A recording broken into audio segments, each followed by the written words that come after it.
Back another week. Top 5. Yes. I just want to know Roar. why I said Another episode. why I said Mike's going hot and then Maurice just started blowing into the mic.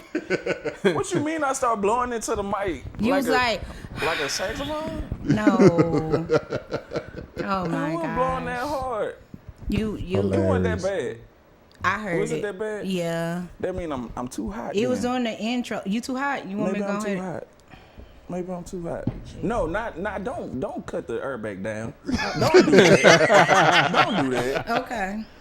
I said when I start sweating. Okay. I'll pay attention. My bad. This man done already started. Well, people, we are here. Yeah, We're man. back another week, another episode. DFW Shed He's Sessions. back. We got the beautiful Professor Mel Will cutting up, Hey. giving us problems. We got my good brother J.L. Lou, Groove. don't do that. Don't even join in. with What it that. is, what it was, what it do, what it does. Yeah, I can't. and it is I myself, Lucius, by the way, of Loophole Beats. Yes, I'm sir. here back at it again, and we got a good brother, saxophone player. Yeah, man. I'm pretty sure at some time upon his day he'll play a song by Mr. Magic Yes, sir. or Misty. It's at some Yes, sir. time upon Right. of Yes, his sir. day. We got my good brother. Maurice Buskin Curtis, everybody. Y'all make some noise for him one time. Our Buskin brother. I asked him if he was gonna introduce you like that, and he was like, "Yeah." So That's Our- what happens our- again when you a Philly fan. That's exactly what happens. Hey, listen, now you said don't bring it up. I didn't bring we live now. You brought up busking. It's a horrible term. Absolutely horrible term. It must be is a a story. horrible- I got It to know the sound- story behind this. it Look, There's sound got to be some kind of nasty. story or something. Luke, can we gotta start be. with that? Can that be the first question? Hey, let's- what is your issue with the term busking? I feel like some. Can we Talk about it. I feel like somebody saw some of us and was doing it when it first started, because of course the term came along when it first started back in the 20s. Cats on the street Yeah. performance, starting that movement. Yeah. And somebody must have saw Louis, must have saw somebody else and decided, oh, those are some black hustlers, and we're just gonna call them buskers. Oh, Like buskers instead black of hustlers, you know, buskers. Okay. Cause yeah, I Okay. mean, I'm picking up what you're why putting else down. would you? Why can't you just say they performing on the street? Street performers. So yeah, that's my whole beef. it with sounds like I something else absolutely to hate me. it. I absolutely hate it. What I is- feel like it's racist. What it sound like to you? I'm a Christian. I can't say that word on live. You say We Christian too? It sound like a dirty word. It does sound like a dirty word. It sound like, to me, it sound like you're trying to say bussy. Oh, okay. What is that smell? But this. My goodness. Listen, I didn't even know the term until Jay said it, and I asked him. I was like, "What is that?" hilarious. And he told me what it was, and I was like, "That is totally not That's what." not appropriate. It's not. It's absolutely not appropriate. My I don't care what bad. nobody says. Listen, busking. Tell somebody they busking and why they street performing. That's disrespectful, man. That's like you. It's almost like you ain't doing nothing. Shout out to the homie Mad Tracks in the building. Yo. Hog in the building. What's good, homie? Hey, man. Not that he spelled it like that. Buskers. That's exactly what it Buskers. sounds like to me. Hey, man. Bunch of buskers. Hey, listen, first of all, before we get into the shit, man, shout out to everybody tuning in live. We are live tonight, tuning in, kicking it with us. Also, man, while you're here, just want to say, give you a very special happy birthday, man. Tag all your friends. We are also celebrating our good brother's birthday today. Yes, sir. Yeah. Appreciate it. And he came to kick it with us, man. Yeah, man. On my birthday, I had On your to. birthday. I had to. Came to kick it with us, man. Yes, sir. God is good. We appreciate that, man. Happy many returns to you, man. How old are Thank you? I am 34. Really? Past my Jesus year. Yeah. So, all the whippings that I could take, I done took. Yeah. So if you got another lashing for a brother, I don't know what to tell you. Yeah. Because I'm fighting back at this point. Question. I'm fighting back at this point. But nah, yeah. The musicians, do we vacation birthday? We don't do none of that No. vacation. No, we don't. No, do we'll that. take that. Y'all big on y'all birthday. This was my off day. And I told her I had to tell my son, I said, Daddy going to work. Yeah. I'm going to work. I I'm going to do totally some work." read that comment wrong. I thought he said happy birthday, Sex Williams. Sex Williams, hilarious. But that Buskin, said Sax Williams. Buskin Sex Williams. That is so. You know what I'm saying? what? Q Philly in the building. What up, Q? Hey, Mel, Professor Melwood, can we do something real quick for our good No. brother? Can we do something real quick? Sure. What we doing? Can we We got scribbles. let's Scripples. let's pin his cash app in the top of the comments. Can we do that? That's a blessing, man. I appreciate y'all. Can we do that for since it is his birthday? Yeah. I want that same energy in October. Well, yeah, if What is you? A Libra. Oh, Lord. What that mean? Don't get put out. Yes, man. yeah, let's do that. I want to make it my full 2 hours. I'll shit my. Right, but yeah, man, celebrating a good brother birthday. We gonna sit here, chop it up, have fun. So I just want to say toast to you, man. What's your Toast to cash you. app? Happy birthday. Cash me sign MOSE I drive home tonight. and a K. Mo Music. That's it? That's it. That's very unique. Man, thank you. I try to be different sometimes. Yeah, man. So if y'all want to bless our good brother for his birthday, man, y'all go ahead. Oh, I said happy birth. My bad. No, that's good. That's good. I'm birthing again. Happy birth. Happy busk. I was gonna And put then that she on there. put Mosic. No, I put Maurice. The cash sign back. Oh, let me delete that then. Can I delete it? Keep that up there. Pin that too. I want to go back and see that first. Oh, I can edit. Okay. Come I on. don't- Advancements of I technology. know. I don't be on Facebook like that doing that. So. Got the good homie. David Harris in the brother. building. What's good, homie? Like that. Got Chuck on there. Like that. Yes, ma'am. All right. It's MOMUSEK. Yes, sir. All right. Oh, you know what? I started rapping that Red Man in my head. That's just that. Not the. MO. Got you. Mo to the S-E. E to the. No, that's Brandon. I know. said Red Man, Method Man. METHOD. Yeah, Yeah, man. Yeah. Hey man, so yeah, man. So let's Lou, what you got? Let's start from the rooter to the tutor. Start from the top, brother. So what brought you into this music world, brother? How did it start on this good old when you first played Mr. Magic? How did that come? How that come about? Well, the first song, believe it or not, was not Mr. Magic that I played.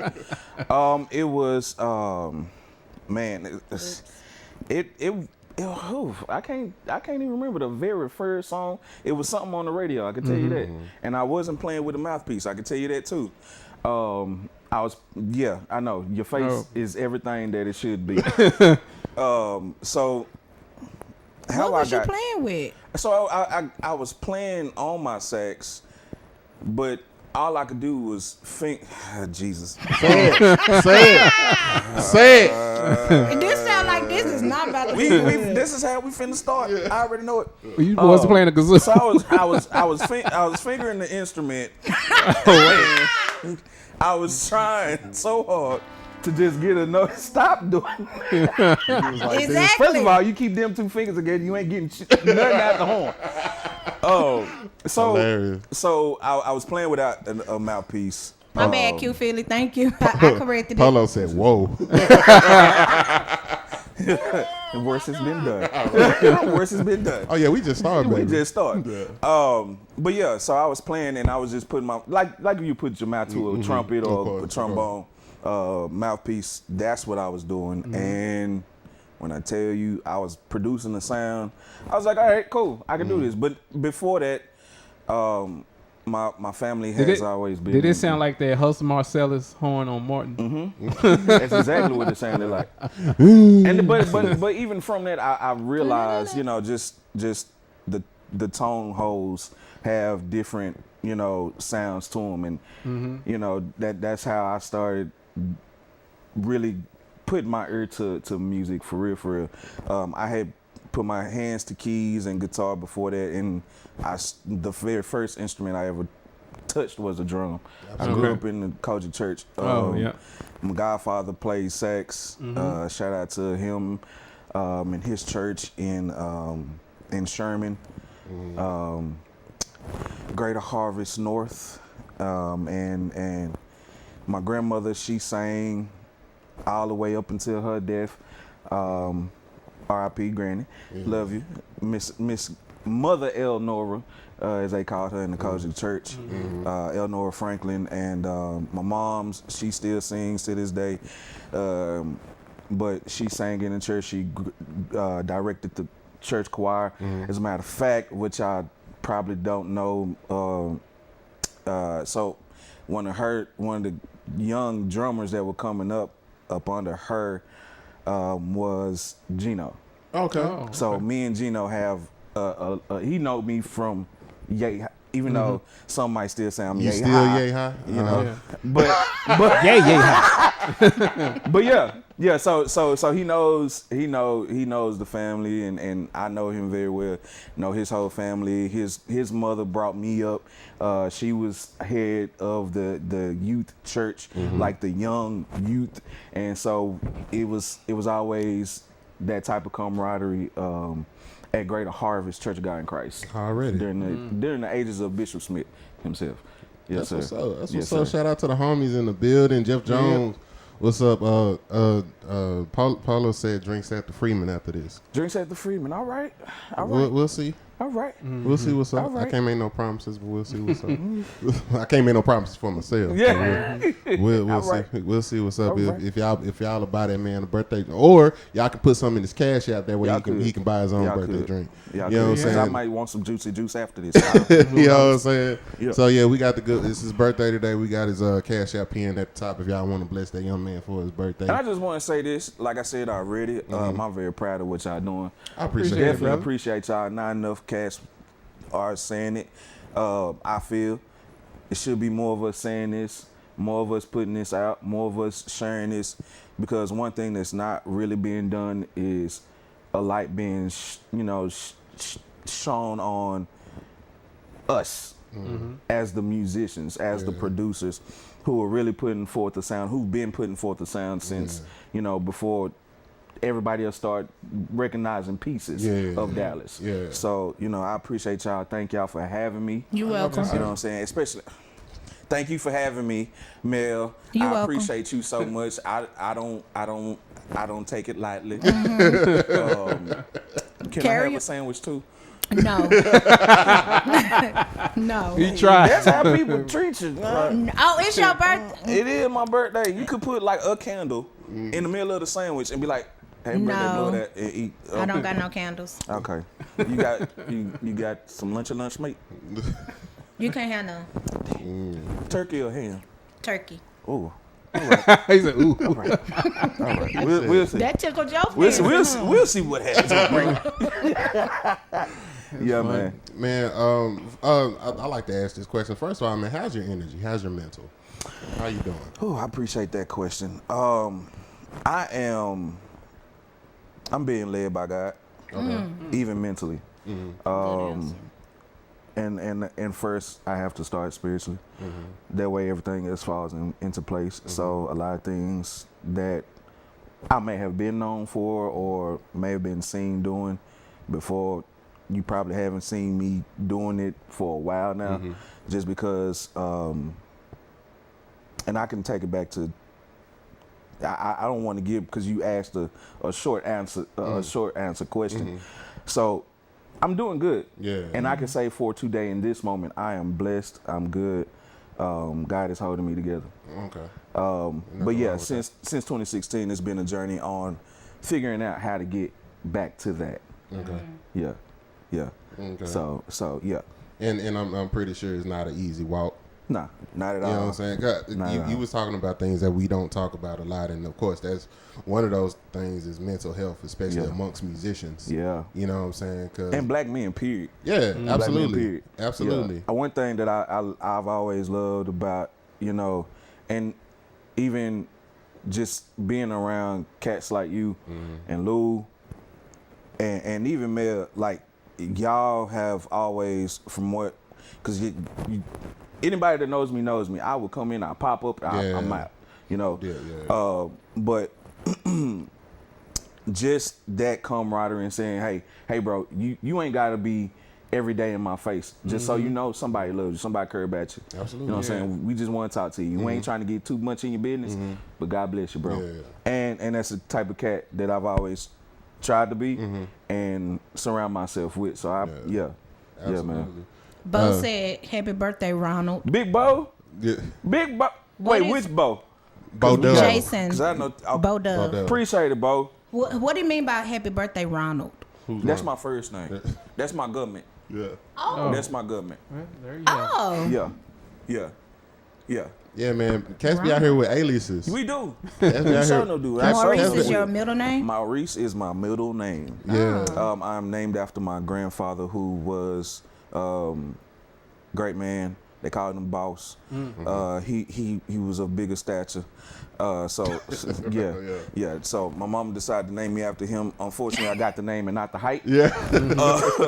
You know, but it's Right. all good. I got the characteristics of that man, and who he was a man of, you know, valid. He figured, you know, if I present myself great in my business, then everything else. So he was an engineer. You know, everything else will fall in. So he was an engineer. He sang too. I would like to think that's how my grandma fell in love with him and had my mama. Yeah. So yeah, he was, you know, choir director at his church, small church in Edgewood. Yeah. My family from East Texas, so you know what I'm saying, Wills Point, East Edgewood, all around about that part. Yeah, man. So yeah. Yeah, man. Cats be out here with the aliases, man. Yeah. Shout out to Dwayne Berry. But listen. He gonna probably come in here in a minute. I know he is. That's not his real name? We'll talk about it later. But Dang, I don't know y'all. No, you don't. look, hey, Bo said. But we getting there. Bo said we real friends. Bo These said are they the friends names in I've real been life. knowing for These is- years, and I don't even know y'all. So I got A bunch of catfishes out here, boy. Lou, what's your real name? Lou. It's Lucius. Okay. Oh, you know what? That's so crazy, Lou. Jeff Jones said shout out to ETX. Whatever that is. East Is Texas. that Oh, East okay. Texas? That's East what I Texas. thought. I forgot what. I think Terrell or something. He gonna say something in a minute. Crockett. Yeah. Rocket. I remember some years ago I changed my name on Facebook to Pootie Tang. People thought that was my That real name, was bro. hilarious. It's dog. funny because People thought that was the my right real vantage name. point, you look like them. That's true. Well, You look like you got the tippy Put it tie, ties. tip it, take. Tippy ties. this is, tippy but ties. I think this is what Sign my was I tippy wearing on the glasses then? Either way, people thought that was my real. People, are you Pootie Tang? She's a cold stony. You know what I'm saying? Let me ask you this, man. So of course, you started off on drums. You started off on drums, dabbled in guitar, dabbled in keys. What gravitated you to saxophone? What made that be like your primary instrument? Man, Women? that's a great quote. No. As a matter of fact, had I known, I would have been like, you know what? Give me a trumpet, bro. I don't need this, dog. Whatever. He was drunk. Y'all tripping. Could he- Yeah, nah. could It probably still would have been the same. It probably still been the same. As a matter of fact, though, I've touched all brass instruments. I touched pretty much all percussion. I couldn't do it in high school. Couldn't do it in middle school. I was like, the rudiments was beyond me. The left, right, left. I was like, left, these lefts. So what had happened was it is always surrounding my people, my family, and like we're type in the family. I'm from Highland Hills. Those that know. My whole family pretty much lived in Highland Hills for a good stint. They all bougie now and done moved, of course, south. And Lancaster, DeSoto, you know, all that. So, yeah, man, living in Highland Hills, my godfather played sax. And my mother, you know, they in the church, they preaching, blah, blah, blah. Mama's, this guy is cool people, da-da-da. Take my son under his wing, da-da-da. They got cool. His wife, teacher, you know, became administration, bigger in administration over schools and education. And so just looking at them, You know, those were like the people that I wanted to, you know, mimic my life after. You know, great people. So I ended up in middle school. My band director, he remembered me from my sister being at the school, Kennedy Carey Middle School, which is now. I don't know the name. They changed our middle school too. Yeah, I know. They changed your high school name too. Oh yeah, I hate that. Yeah. He went to our school too. I ain't go there. We went to separate schools together. Yeah. Shut up. Went to separate schools. Together. Okay, so you got to carry the two on that one. you know. So yeah, I got there, and he sees me, and he's like, I remember you from, you know, when your sister was here. It's my 7th grade year. He puts saxophone in my hand again, just the saxophone, no mouthpiece. I was uncomfortable playing after another grown man anyway. But shout out to Mr. Billy Pruitt for putting me on, man, and really seeing something in me that made him want to give me his very own saxophone. It was his personal saxophone. He had no use for it. He played cornet, trumpet. He was like, that's dope, man. And didn't charge my mama no dime, nothing. Later on, my mama still ended up renting a saxophone because I'm heavy-handed, and I'm a black kid, a black boy, and I'm rough. Yeah. And so I was like, and at the time I was playing football, so broke the keys. Yeah, I broke keys, I broke necks, I broke the springs off the saxophone, and I still do it till this daggum day. Really? Yes. Dang, and when I tell you. I mean, my pockets. I mean, my pockets. But I'm trying to understand because it's like, because it seemed like you just like you're only, and of course this is my ignorance. So with anything, pretty much in music, there's some type of resistance. Okay. And so the springs give that resistance. We call it a little bit of action. Okay. How fast can I move my fingers on this? If the needle is a needle, that's the spring. If it's too heavy, or if it's too stiff, I'm not gonna get that good of action. If my rod is bent, or if my rod is got something stuck in between the outer parts and the inner parts, it's gonna be hard for me to get some action out of it. So is there a way all that can be adjusted, or? That's what it's called. 9 times out of 10, and your adjustments go for $400 to $500. That's crazy. And that's for a complete overhaul. That's of a crazy. saxophone, and that's low end. That's low end. That's if you got a partner. Yeah. You know, and they'll tell you, because instruments ain't no joke. And I tell these parents that see me on the street playing, I'm like, listen, if you now them, hey. Yeah. Okay, I know you. Yeah. You probably got it. If you asking me, you 9 times out of 10 have it. Yeah. But I tell the kids still, period, don't waste your people time. Yeah. If this is what you really want to do, go for it. Yeah. Go for it, baby. Like I'm encourage you. Yeah. Even if you don't try it out, let's try it for a minute. If you don't want it, don't touch it no more. That's cool. But yeah, that's that, man. Because it's so expensive to keep up a saxophone. So yeah, man.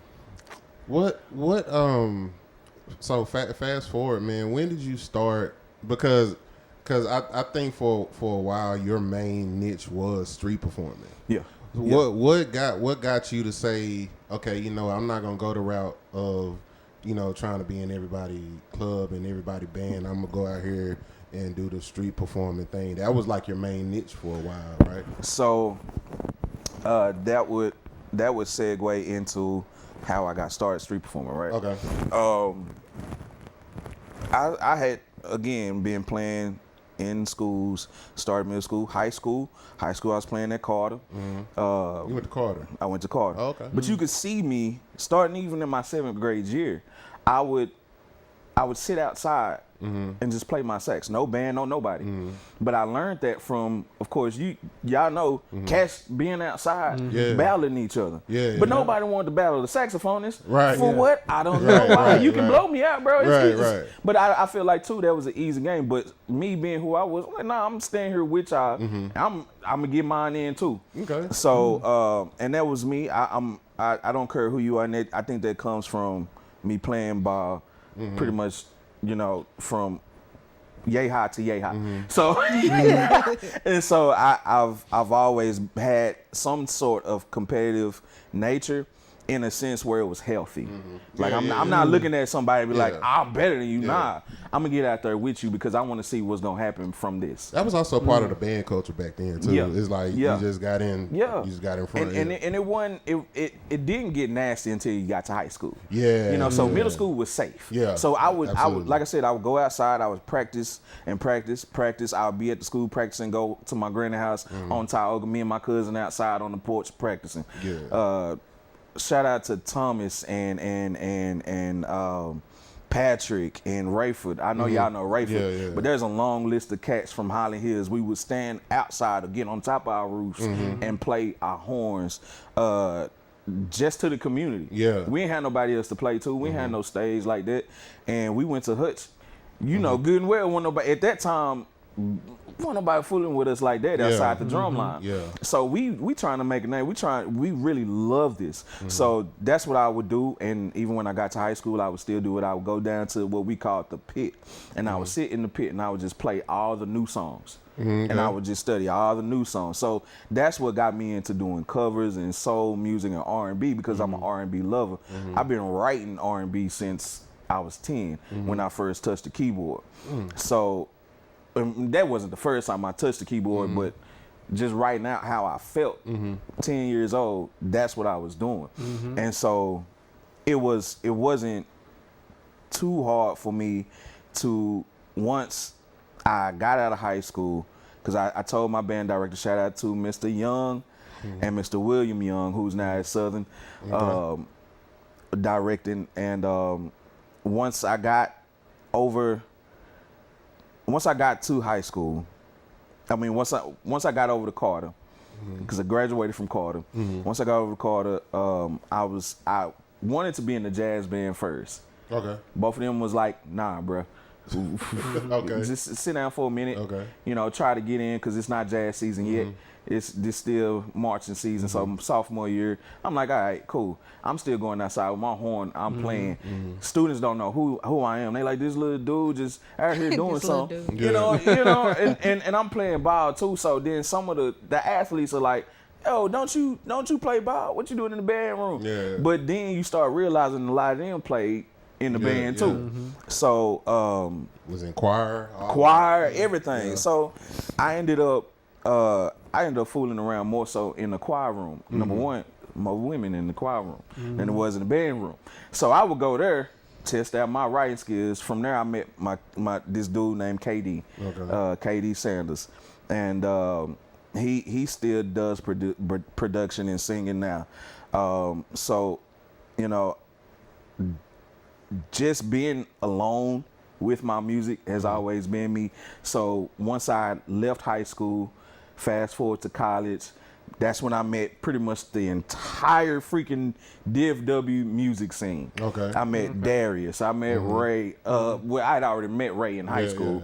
But that became like one of my closest knit comrades. And then, you can say the word. What, my niggas? Yeah. Okay, cool. So you been trying. So listen, you must didn't see my brother's interview, cause I didn't. What was he? He was dropping them. So okay, cool. So, I'm glad. Don't go crazy, but don't say that to me now. Like I got in the mood. I want you to be free, but I noticed you kept take trying the load off, brother. Yeah. Go ahead. But like I said, my high school senior year, I ended up going into jazz band and really starting to get familiar with what is, the real intricate, stuff. And it would bother me at times because I was like, I feel like I'm behind. I'm not finna go to college with this. So I started getting in my producer bag, like, let me go write. Let me go sit down and write something. So, at the end of the senior year, I quit jazz band. I'm no longer marching, and I'm down. I put my sax down. Now this is after, you go from 7th to 8th grade. You wasn't hitting your 90s no way, man. Boy. You wasn't hitting no 90s, boy. Boy. You wasn't hitting no 90s, boy. You ever seen the short nigga march? And we was swaying like we was Southern style. So we was swaying, and that was my favorite part. I met at that time my Ben Parker said you talking too much. Who said that? Ben Parker. I don't know. He said you I ain't talking. talking enough. Why you playing? But nah, yeah. So by the time I get out of high school, I'm putting everything down, and we into college. College for me was socializing. I went to class, but I didn't go to class. I was sitting in there with everybody. Yeah. You got Marcus Jones, and we all in. This is audio production class, and we all just sitting in there. And Cedar Valley. K-Lou, at Cedar Valley. Shout out to Cedar Valley. Cedar Valley produced. Shout out to bro. Dude. Shout out to Arlington Jones. Shout out to all the Brown professors, because it was like a slew of them. I was like, are y'all family or something? And they were all white. But this is what I found out about Cedar Valley though. What I found out about Cedar Valley was, so of course whenever you bring up like musical institutes, right? You're gonna say either Berkeley or UNT and Denton. And so come to find out, a lot of the teachers from UNT would come and teach at Cedar Valley. So it's like y'all were really getting that UNT education. Yeah. You feel what I'm saying? Yeah. And that was the lick. Yeah. You paying. And they would get pissed at us for acting like we didn't care. Really? They really would. And you would hear stories. I would hear Kirian come out. She complaining about the piano teacher because this is a Russian chick trying to tell us how to do music. Yeah. We created it. We didn't talk about it. Leave us alone. Right. So again, and you had the singers of singers there. And you had Andrea Wallace, who was there and helping. I think Chadney was up there with y'all. Chadney was up there, and everybody it was a collective. Yeah. And so from that birthed so much. But even then, at that point, that's when I was at UPS, and I was still trying to go to school, but I'd already had my baby. Okay. I done put the saxophone down. Okay. So by the time I get to Cedar Valley, my mom's is like, listen, I know, baby, you want to go to school for music production, but what your calling is playing the sax. So she got me a brand new saxophone. Mind you, I literally broke my saxophone. Literally. On one end of the spectrum of my brain, I did it purposefully. Okay. I was done. Right. I got pissed off. Something happened. I don't want to go into that story. Okay. But some things happened that pissed me off. I break my saxophone. I choose not to pick it up. I continue on that whole senior year doing whatever I do. Fast forward to college, like I said, at Cedar Valley, my mom's giving me a saxophone. I do my very first talent show of college.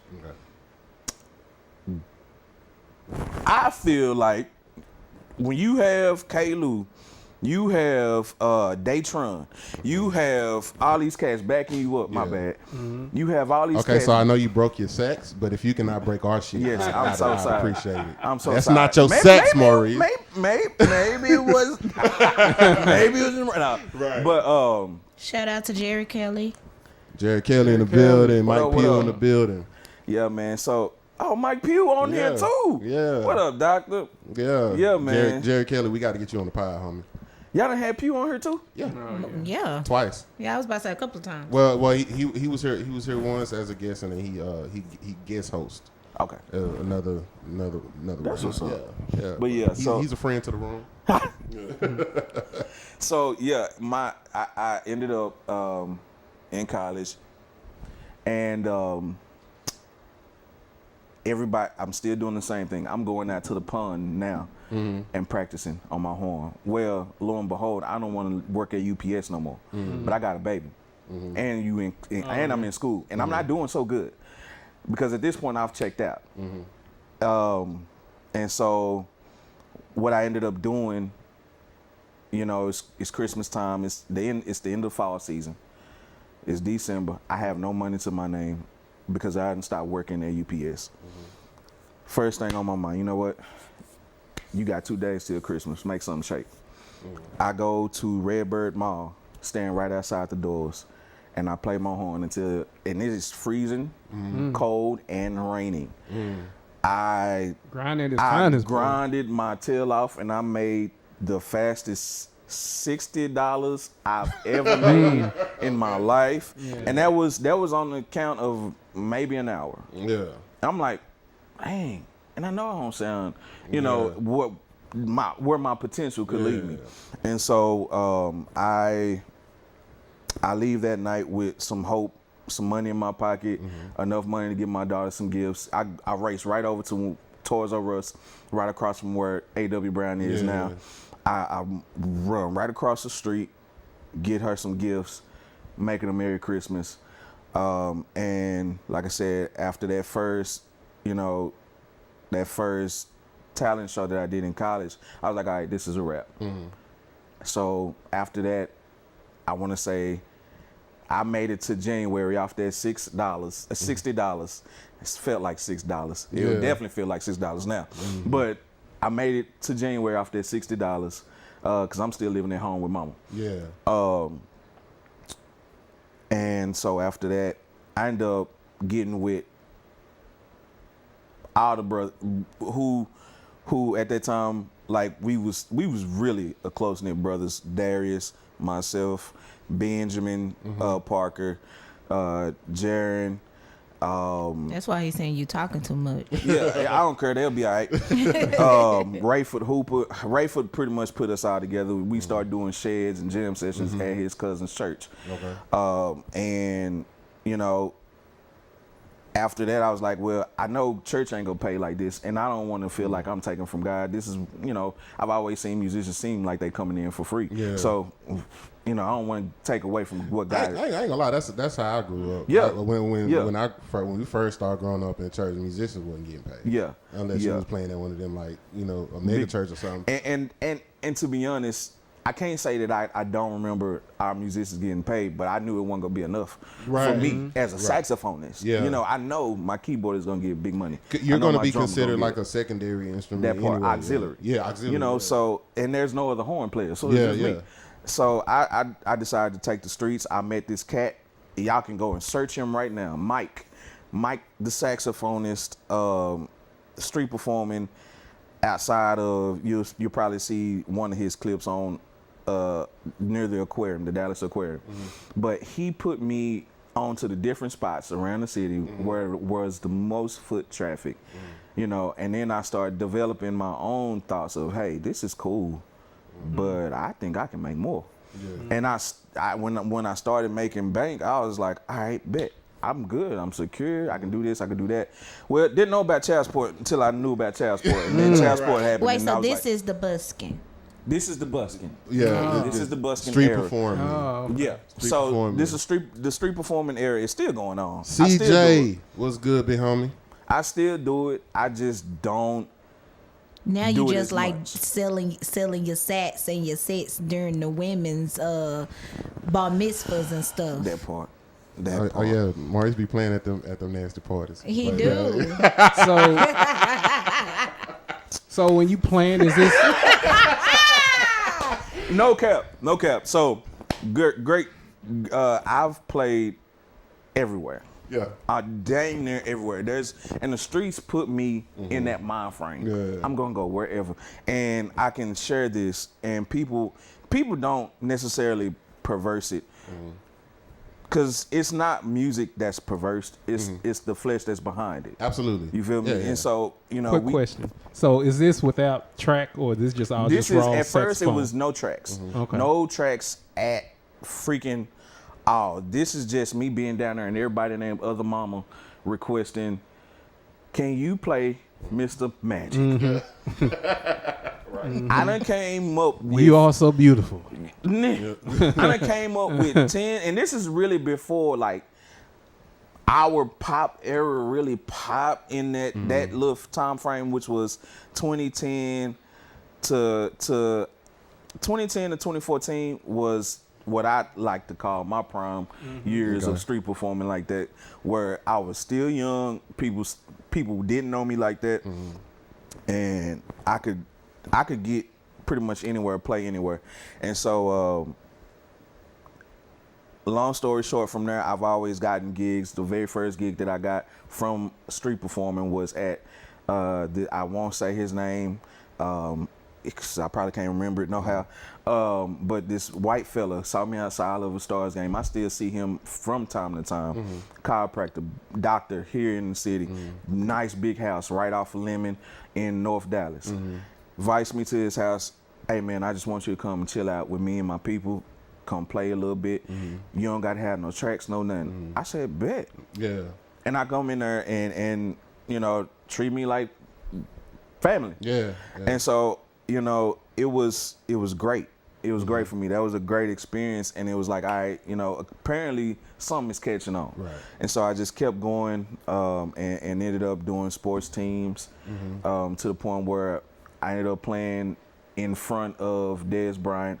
As a prank. His agent pulled me to the side. Hey, bro, can you come inside, play Yellow Beezy? Okay. Play some Yellow Beezy. Okay. I said, Yellow Beezy, I mean, I do that. You know, I actually, you know, I implemented that into a song. I did when we Yellow Beezy mix. Mix mashup. And so, you know, even from that, I've always thought to myself, hey, dog, like, just keep pushing that. You know, so even now I got stage gigs, you know, I got private gigs. They keep me busy, but I try my best not to shun away what really what propelled me. Right. You know, so yeah. That's what's up, man. Yes, sir. Let me, because you got to a point to where you were able to watch all of, I guess you would say, Dallas finest. Come up and stuff like that. And shout out to the homies, man. We got a lot of them out there, man. But so with that being said, you've been around, so you would have a valid say to this question. What's your take on the Dallas music scene now? Good question. What's your honest take on Dallas music scene now? Oh, man, that's a great question. Freaking great question. And be brutally honest. Brutally, man. I don't think it's gonna come off as harsh as most people would probably. Anthony was the most honest. You say, I know, who? right? Anthony. The Anthony. What? He said, This is sucks. It's trash. No, and in a sense, he's It's definitely not wrong. He's not wrong because who's looking out? Yeah. Who looking out like that? Who's looking out like this? Yeah. Not enough. Yeah. Why don't we have more government funded stuff where it don't feel like it is? We're to the point where I don't even know it's government funded or we getting grants. You feel what I'm saying? And we ain't got to worry about paying these back. Nah, just make sure that you are doing work. Just that's it. And You talking? we got too many cats that have shook hands with the higher ups, the elites. Right. And I'm definitely not asking for no hand. I've been on the streets this whole time. I can still do it. Right. Yeah. But, you know, I'm getting older and I'm thinking wiser. Like, for my babies, I don't necessarily want them out there like that. Yeah. The way the air quality is, why? Yeah. I ended up from street performing, and there's the good part, you're going to meet people. Yeah. You're going to get paid. Yeah. Bad part, especially if you got asthma. Yeah. Your tail, Yeah. you end up with headaches. Yeah. Because everybody outside smoking. Yeah. Everybody, and you don't know what you're inhaling. You don't. So I'm out there. I'm now. At the same time, they do tell you the more breathing you do, and the more you're building your lungs. So I was doing that, but at the same time, I'm killing my body too. Right. Yeah. Because I'm out there cold, rain, sleet, snow, hot as hell, and my horn is taking this same beat. Absolutely. You feel what I'm saying? But I'm practicing. I'm getting better. Yeah. It might not sound like it when I get on stage because my horn is taking the beat, and so is my lips and my body. Yeah. So, you know, at this point, you know, not only that, it's lives. Absolutely. And so at the same time, like, I've had to sit down with myself and just be like, all right, bro, you know, take some time. So I ended up getting vertigo, you know, just from being at and I remember the first time I did was at a Mavericks game. And when I tell you everything was spinning. And I had to literally play my way through it to show no no signs of nothing. I remember when it hit me too hard, and I had some fans to take me inside of one of the restaurants nearby. Was like, bro, are you okay? Get this man some water. Yeah. You know, to the point where I got over that and have been good since. But you know, just being a musician, you'll find out how much playing music takes a toll on the body. And if you're not careful, smoking, drinking, doing whatever the hell you do, you know, on a daily basis, especially once you start touring, I don't know too much about that life, but I done seen. I done seen cats come back and it's like, bro, what happened? I'm sorry.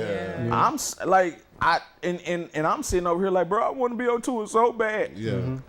I've done my own.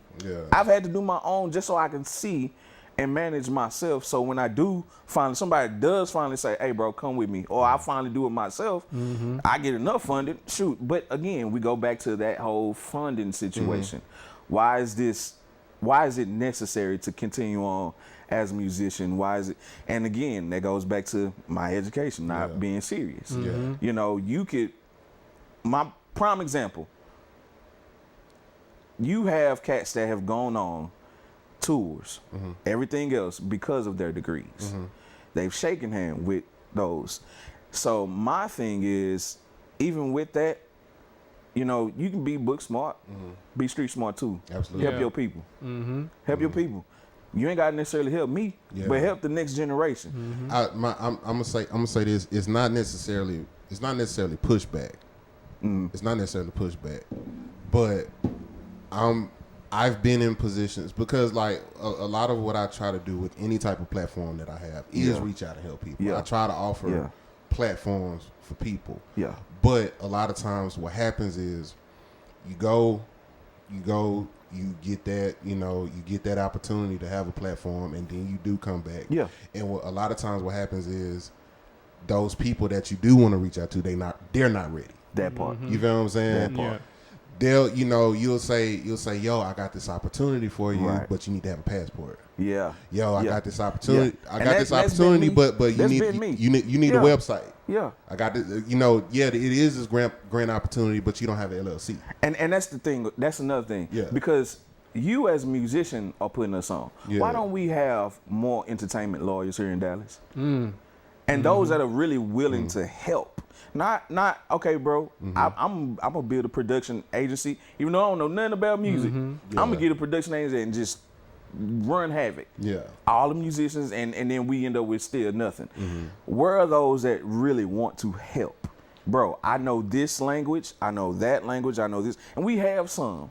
We have some, but we have more musicians than we do entertainment lawyers. But I also think that's because. Ooh. What's up? So I just had a thought. Sorry, Jay. Yeah, you good. I just had a thought. Oh, can I say this for your thought? Sure. Hey, shout out to David Harris. Well, yeah, we shouted him out already. But listen, this is definitely an interactive conversation. So if y'all got questions, comments, concerns, or whatever, please make sure y'all interact with us. Also, we got tag somebody, man. Tag somebody. Show right, bro. We got the homie in the building, and again, it's the homie's birthday. We wanna make sure he got a little bit change in his pocket as a birthday. Just a little bit. I take $1. He was recently diagnosed with child support. So if you not recently, well, he's been diagnosed with child support. And that's the thing. Let me say this because I like to. Mel, don't forget your point. Yeah. What was you gonna say? Well, I was gonna say. So you always hear and see, especially on Facebook, somebody will make a post, and it's always a musician. They'll make a post, or they'll put in the DFW Shed Session group a post and say, "Oh, I feel like shedding," or they'll post a flyer talking about a clinic. But why don't anybody get together and say, "Yo, let's do a business clinic"? Yes, word. You're not coming to learn about music. You're not coming to learn about theories. You're not coming to shed and take your mind off of your woes or nothing. You coming, let's put your papers in order. Shut up, Mike. Yeah. I have not. I'm not gonna shut up. So and because people will say this, go get you a regular 9 to 5. Why not teach me how to sustain what I have? Right. So Yeah. why not do it? Why not do a hey, let's do a business share sessions for my musician. I want to make sure that you guys. That's actually not a bad idea. I know, and you heard it first here. By On my birthday though. Right, Yeah. by Professor Mel Will. That was Yes, my ma'am. ideal. No, seriously, like why don't y'all get together and say, you know what? How many of you guys have put an EIN number to your name? How many? Raise your hand if you're a sole proprietor. So David, Raise your hand if you're LLC. David Harris said those are out there. Those are out there. We ain't showing up. Yeah. Yeah. Well, Man, you know, I haven't seen them publicized. Did I say that right? Sure. For musicians. Yeah, I haven't seen those catered and propositioned to musicians enough. I've seen them for businesses, period, like just entrepreneurs, but I'm talking about the musicians who have their LLCs, the musicians who have their EIN numbers, the musicians who have access to grant sites, the musicians like I have all that information, but I'm an entrepreneur. Yeah. Musicians gonna look at me differently. Yeah. When you have your brother and your sister, But we're really the same though. Like we really but you're not gonna see it like that. You take the actual occupation away. The title is still the same of entrepreneur. True. You feel what I'm saying? Very true. It's still whether you're a musician, whether you running mentality. whether you running a shop somewhere. Shout out to Aaron Weaver. Shout out to who? Aaron Weaver. and we. Soulful Sound. That was one of the first bands that put me on. Go ahead. Hey, first of all, shout out to Soulful Sounds. Aaron Weaver can go to hell. Why did you Aaron even Weaver bring can up go to Aaron? hell. No. Aaron, can you please call I Jay? knew it. I knew Please it. I call knew it was him. finna come up, He's man. still No. sore. No, listen. I've been asking that man to call me going on a Good year luck. now. Good luck.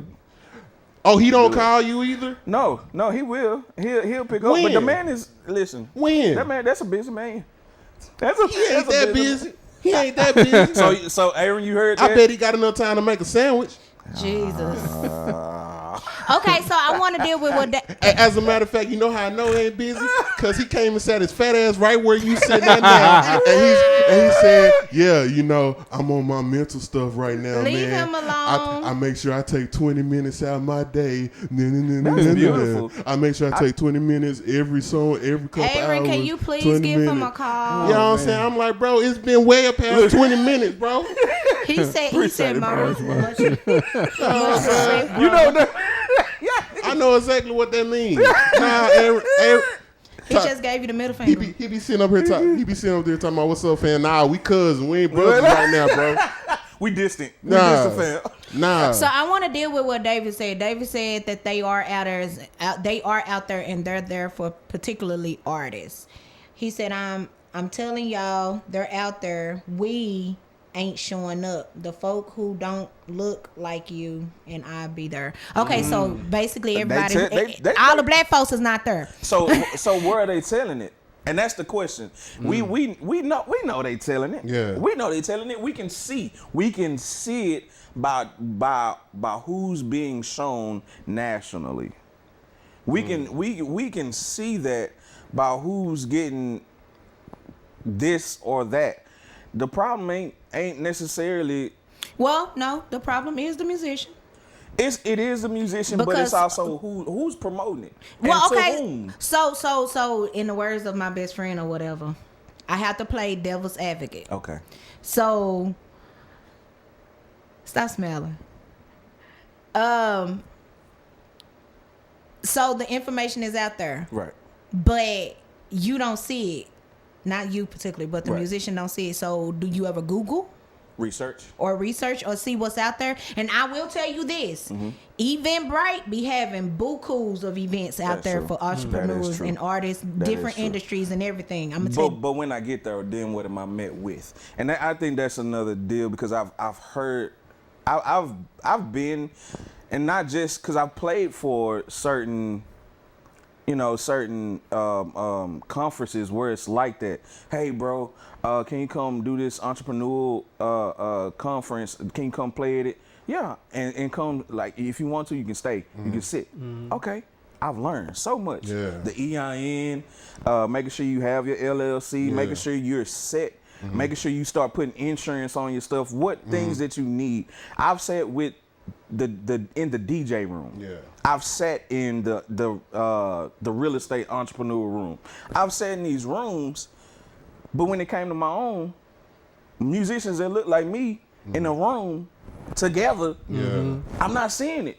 Yeah. Why? I see your point. So Yeah. Now, David said something legit though. He said we go after what we want to, family. Why does it have to be served to us? Go get it. I'm telling y'all this. Yeah. There. Yeah. And it's man, look, it's that's true. It's three sides to every story, dude. Yeah.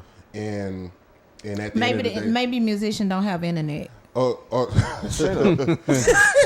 or the internet ain't in their name. Or the internet, phone, man. so they got to request a Wi-Fi password. Why, You know why what I'm we saying? trying to lift them up and turn them out?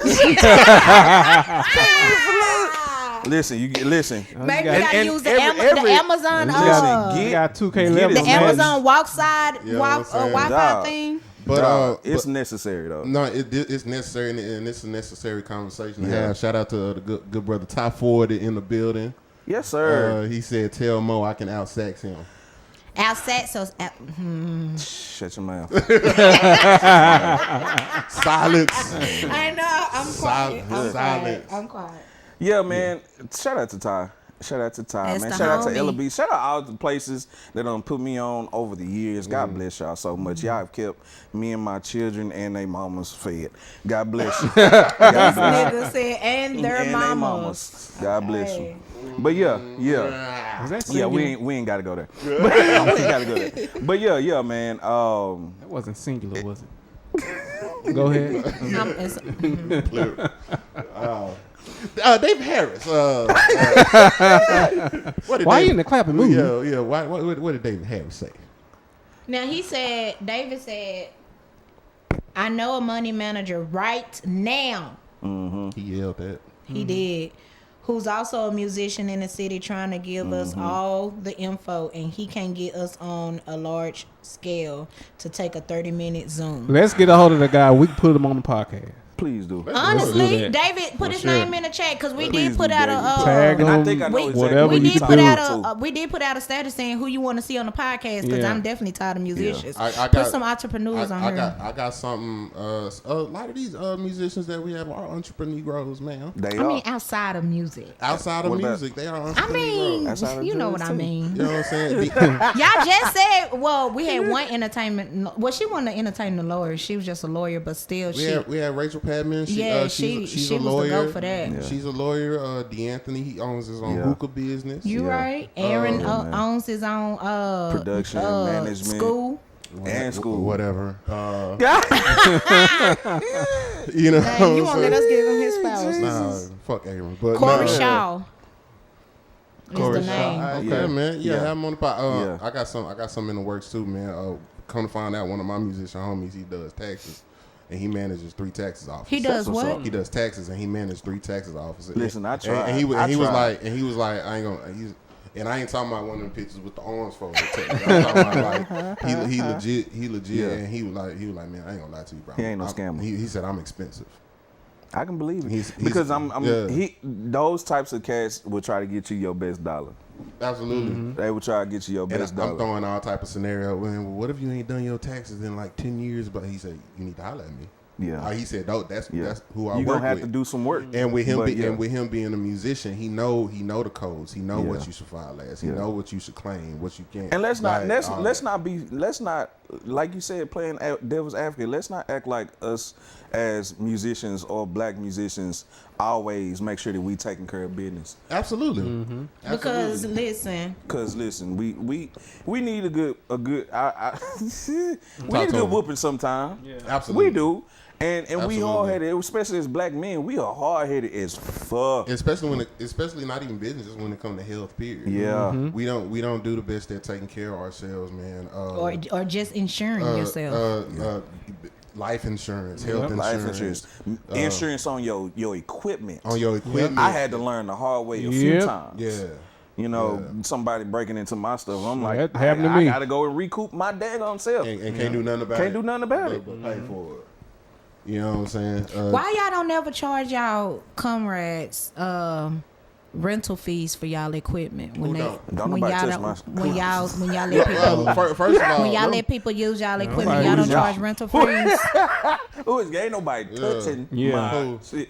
And I feel like this too, because a lot of band heads, we had the same mentality. We learned it in high school, middle school. Don't touch my absolutely. If I ain't gave you permission, and when I do give you permission, just understand, number one, it might come with a fee. Yeah. You my homie, so I expect you to understand. Yeah. If not, there might be something to this. Yeah. You bring it back fucked up, you finna play. You paying for it, bro. Yeah. I'm not finna. Why would I come out of pocket for something that you was using? Or and another thing too is like, you know, wisdom. Like Yeah. if you one of them cats that played like myself, I played at a couple of open mics and stuff like Yeah. that. Don't bring your good shit. Don't. Oh, yeah. Don't. Don't And don't go on Facebook. Somebody, I ain't gonna say no name. Somebody on my, I mean, I thought I knew him. Yeah, you still know him. He just he heavy-handed. That's That all. is It's like, bro, funny. don't bring your good symbols. Yeah. Don't bring your Man. good keys. Yeah. Yo, at musicals, that used to be the stories amongst drummers. Boy. Somebody Dude, busted my quartets drum for sure. head. Quartet musicals, I used to hear it all the time. if you got a backline that stuff, man, don't bring your top That tier. part. Don't bring Yeah, your tour buddy. shit, bro. Yeah. I got a drummer. We did some shed some years ago. That boy brought a brand new Wuhan and brought it to a shed. Listen, Within seconds, that mud was cracked. I And didn't. he- Shed? mad. He brought it to a. He brought it to a shed, No, drum you don't. shed. He was trying to No, floss. you don't. He was trying to man. floss. And saxophonists, we can't do that. No, I mean, you'll have some of us who'll be like, "Bro, take your mouthpiece off. Let me try your horn out." Some of us, depending upon who you are and what we know you about, Yeah. we might not switch horns with you just so you can try it out. No, Yeah. keep your own. You saying itch. if they we don't swap mouthpieces at all. Oh, We yeah. grown No, men. no. Oh, We okay. grown men. Don't nobody. Like, Listen, you don't- ain't never let nobody use your mouthpiece? Okay. I just wanted to ask. Don't play with that man like that, man. I know. We don't break it. You playing. Hey, You bro. playing. We play with we that. got Borrow stuff your to mouthpiece. get. Nah, man. with that I've man like never that. let nobody. Now I will say this. You know, on a good night, That where COVID I'm, getting around? Yeah. you know, where I'm at a like a club. Let's say, what's the name of that junk? Pop white clubs. I've played in where I'm on stage, I'm mic'd up. I'm just getting around, and you know I'm surrounded by nothing but them, Colonizers. them, Yeah. and I want to play on your sax. You don't know me from ish. Yeah. I will take my neck off, the neck off the horn, and I'll hand you the horn. It's on me at that point. Yeah. But it's also on the venue because Yeah. these your customers. Yeah. At this point, you paying me double if Okay. they break my ish. Okay. So what I've always done was Mike said pause. that part. So so I've always been like no. Like to now I've asked my mentors even, and this is where you grow up when you start asking your mentors, Absolutely. hey, can I use your no, Yeah. no, Yeah. no, absolutely not. Shout out to Jamada, shout out to David, damn I can't even think of the name right That now. guy. But yeah, cats like them be like, no, bro, you got your own stuff. I'm gonna ask you this. Oh, I can take you. I'm I can take you to go get it. right. I'm gonna ask you this, man. Then we got to go on break, man. First of all, we do got the good homie Maurice Curtis in the building. Yep. It is his birthday, and his cash app is pinned at the top. So if y'all want to bless our boy, you know what I'm saying, go ahead and Gladly toss him a little appreciate it. stuff. We appreciate it. You can go get him a little Happy Meal or something. Wow. You know what I'm saying? Something. Meal. Wow. Ooh. You can put some cheese on it. You can put some When cheese on. when y'all go back and y'all re-edit this, can y'all? We're I not gotta- re-editing okay. nothing. Y'all not. No. You gotta what? Yeah. Okay. What you- no what- thumbnails. I had a photo for y'all. I was gonna go find. You gave us the photo already. Because you said something about a Happy Meal. I was gonna say y'all could just bloop it up real quick. It's very funny. It's classic. But yeah. But yeah. so my question is who in the in the music world or even around town, like, cause I've heard it both ways. I've heard that there are some singers, they'll get their licks, their like runs and stuff from listening to musicians, and then I've also heard you don't get your like runs or nothing. You don't listen to a singer and be like, ooh, I can no. Why is it? Let me not lie like that. Yeah. I will be on a show, Uh-huh. and I can hear you. I'm gonna hear you, and I will mimic you in that moment, just to give you a feel. Outside of that, that's it. Yeah. I'm not going back and study. Now I will go back and study a run if it sounded like it was, something that I could really go over. If it sounded like it could be a part of theory for me. Outside of that, Like I'm not Fitzgerald type thing. Yeah. Yeah. You ain't on that type of level, then I'm not really worried about you, because we all, at this point in time, a lot of us are basically recycling runs and pentatonic scales, and so we over here like, I done made this up. No, you didn't, nigga. First of all, the bebop era. Yeah. You didn't make nothing up. Right, I'm sorry. yeah, You missed that time where you could say, I made every last lick up. Them niggas took every last lick and put it into that era of music and was like, all right, y'all can have the rest. Yeah. Y'all can have the rest. You think Dallas singers sound the same?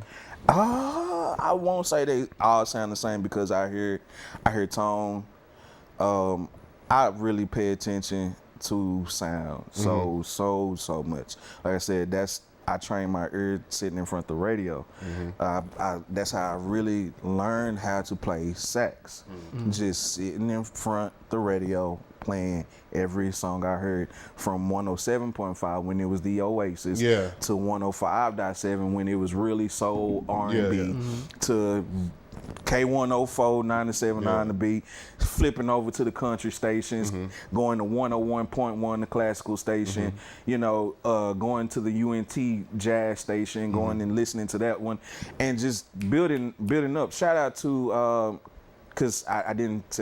We can come back and I can talk about all that. But yeah. All right, cool, man. Well, look, man, we got the homie Maurice Curtis in the building. This DFW Shared Sessions. Please make sure you like, share, subscribe, tell a friend, tell somebody that we here chopping it up with the homie. It's his birthday. If you want to bless his game, go to his Cash App, his pin at the top in the comments. With that being said, we're going to take a real short break. Y'all make sure y'all stick around. Go ahead and we got some ads coming up. Make sure you support your people. Also, listen, if you got an ad, if you got something that you're trying to promote, and you want it on DFW Shared Sessions, go ahead, hit us up in the inbox. Ads should definitely already be made. If it's not made, we could probably make one for you for a small fee. You know what I'm saying? But if you want to get your ads posted, hit us up in the inbox and we can do business that way. Marketing. Absolutely. That's what I'm talking about. Absolutely. All day, every day. Hey, DFW Shared Sessions, don't bust that nut just yet. We'll be right back.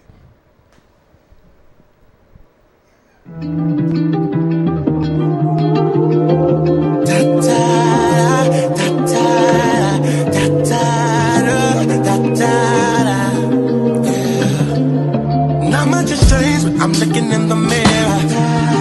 I'm dealing with grief, dealing with sadness, so much of breath. Yes, I'm still trying my best. I am a mess, I must confess.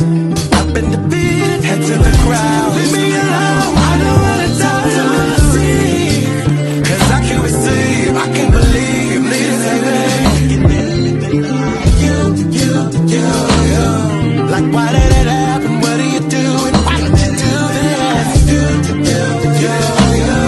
I could save them, I couldn't raise them, I couldn't heal it. Help me to be okay with what I see. Please, help me to be okay with what you're doing. Please,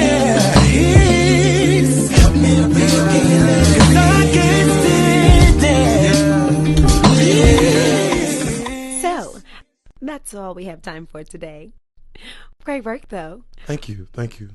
Would you like to schedule a time for next week? I guess so, yeah. Okay, let's see. How does 411 sound?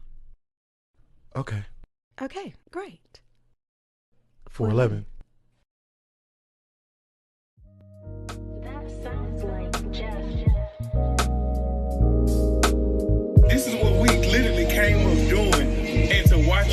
front an entire show to put this going on, to have all these people come out to support you. It shows, bro. This is only the beginning, nigga. Yo, Jeff, it's Mav, bro. This new project is super polished, bro. I'm so proud of you, man. And I'm excited for where everything is going to go for you, man. After this one, bro. This is it, man.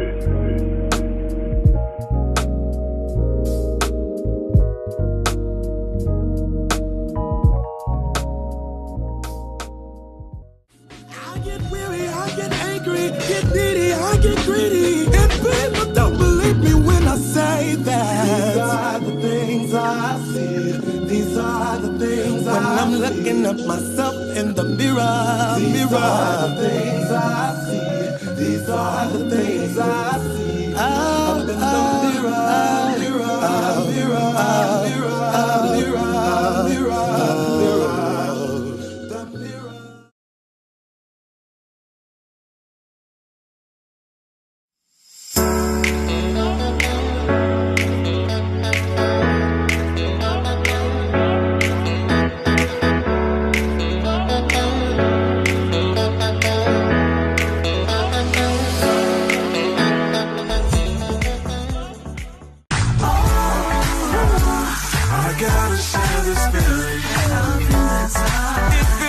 to be loved by you.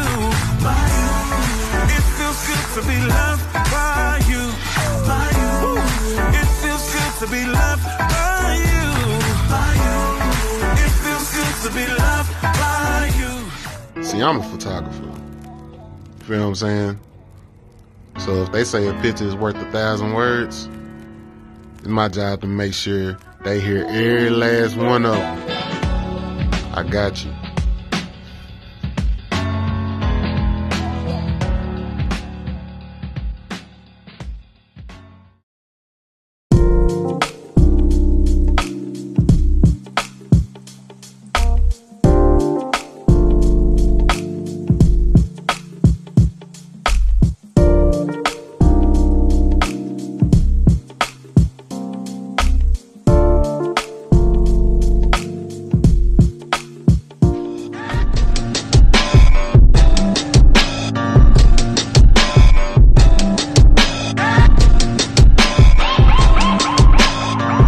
Y'all, I finally did it.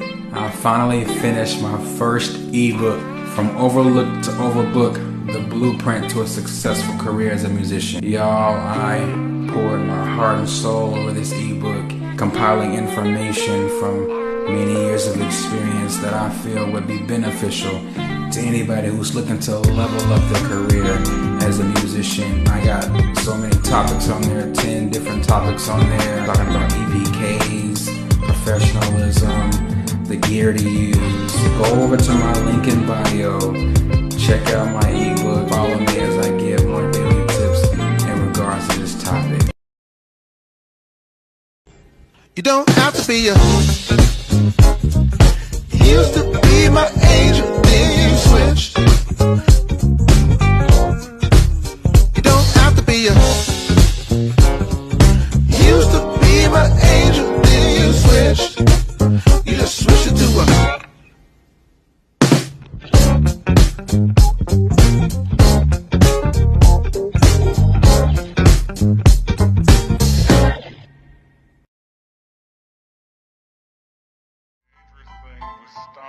That's what I call art.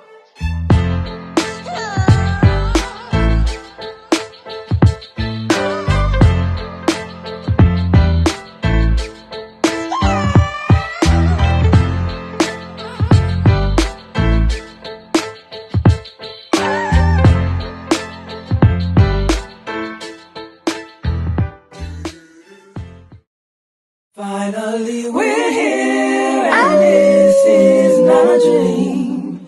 It seems We here, baby. so Safe. real. Finally we're here, and this is not a dream. It seems so surreal. Through mama South Smile came a hard life. Became a lost child as a part-time. Devil talking, telling me.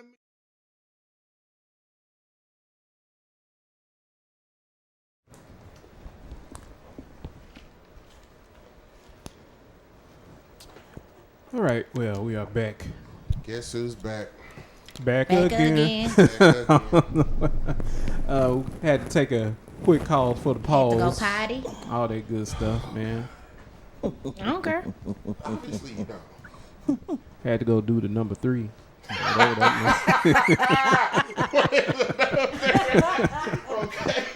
The number 3. I go through a number 3. All right. Just hilarious. Yeah, so we back, y'all. DFW Shed Sessions. Make sure you guys subscribe to our YouTube channel. Follow us on our Facebook, the DFW Shed Sessions FB page.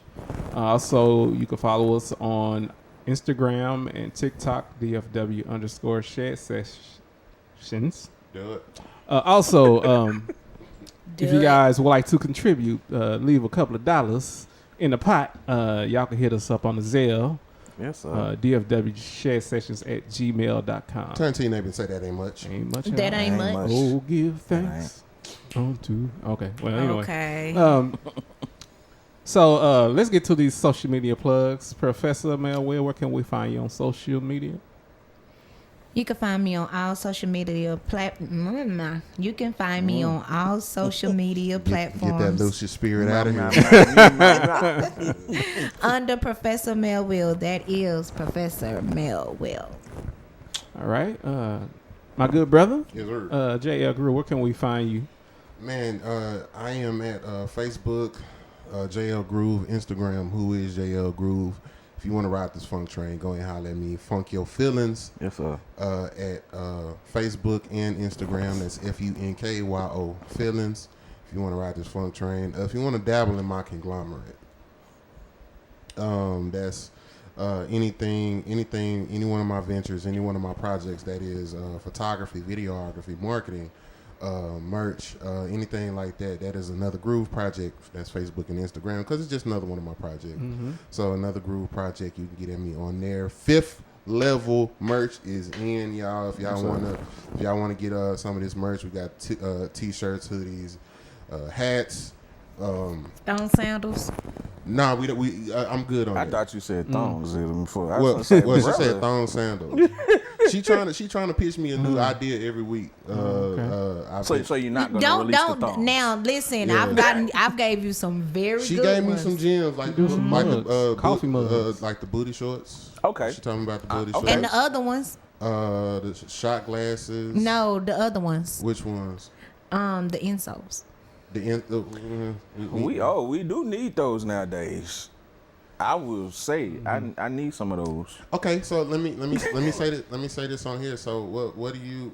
How would you feel about? You heard it from Professor Melwell first. How would you feel? Bo is gonna take some of that too because his marketing for that was. Well, fucking first of all, genius. his jingles, I don't care, but the idea came from me. Go ahead. But so how would you feel about? And you too, Luke, because I don't think we ever had this conversation. But you stand up at some of your gigs, right? Mm-hmm. How would you feel about an insole made by a musician for musicians? That would be great. Would be great. How y'all feel about that in the I deal comment with section? insoles now. I have Y'all to who wear 'em stand now. up at all your gigs, how do you feel about insoles made for musicians? Insole made by musicians. Because doctor shows, he ain't cutting. Yeah. Not for musicians. I mean, I feel like this. For whatever reason, and I used to go outside a lot without shoes on, concrete in the hood. So I mean, that was the culture. It's your feet gonna be wide after a while. I tried to tell my son now, like, bro, calm down on your feet, bro, because your feet gonna look like that is real quick. And I mean, and of course that affects your knees. That affects your back. your back and your hip muscles and stuff. It's like crazy. that. I went to saw a chiropractor. What was it, over a year ago? Yeah. Didn't realize how much impact standing on your feet can impact your spine and your back. Yeah. I deal with wearing insoles now. So yeah, my best friend, a young lady sitting over there, she gave me the idea of possibly coming out with or trying to develop insoles. Okay. For musicians or even service industry, because I think about your your waiters, your bartenders. Think about them too. Yeah. Think about them too. So they get left out so much. They do. Sometimes it's deserved, but other than that, sometimes they do. Because did I ask for this on my plate? Right. Did I ask for you to be loud? Right. First of all, with me to I just wanted to order some fries. That's all. And also service industry folk, and we got to get the Maurice social media. Yeah. But also, I say this. Lou. I say this. Oh, and Lou.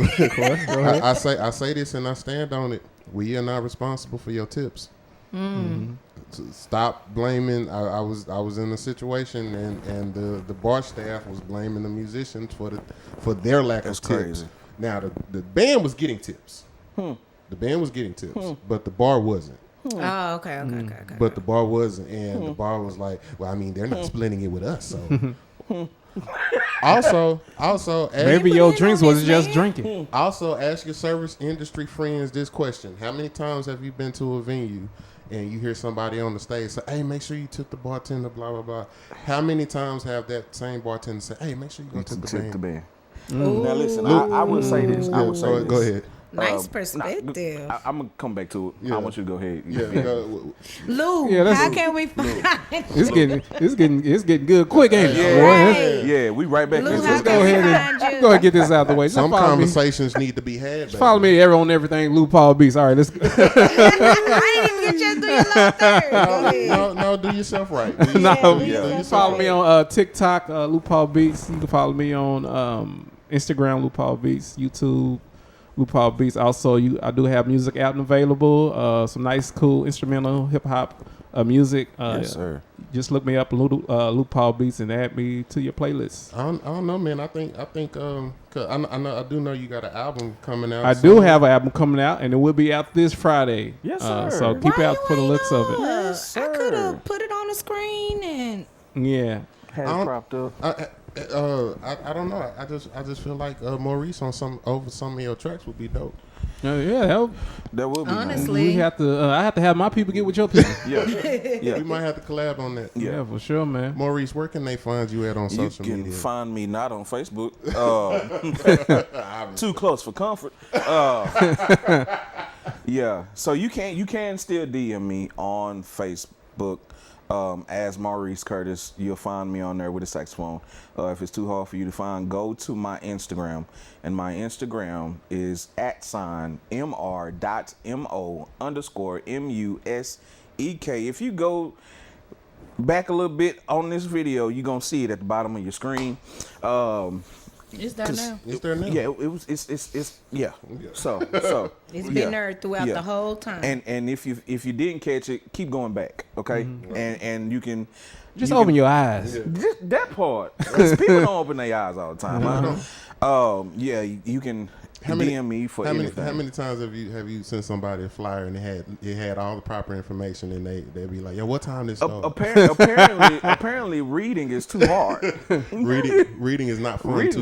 Listen, it's not fun. Apparently, says my son.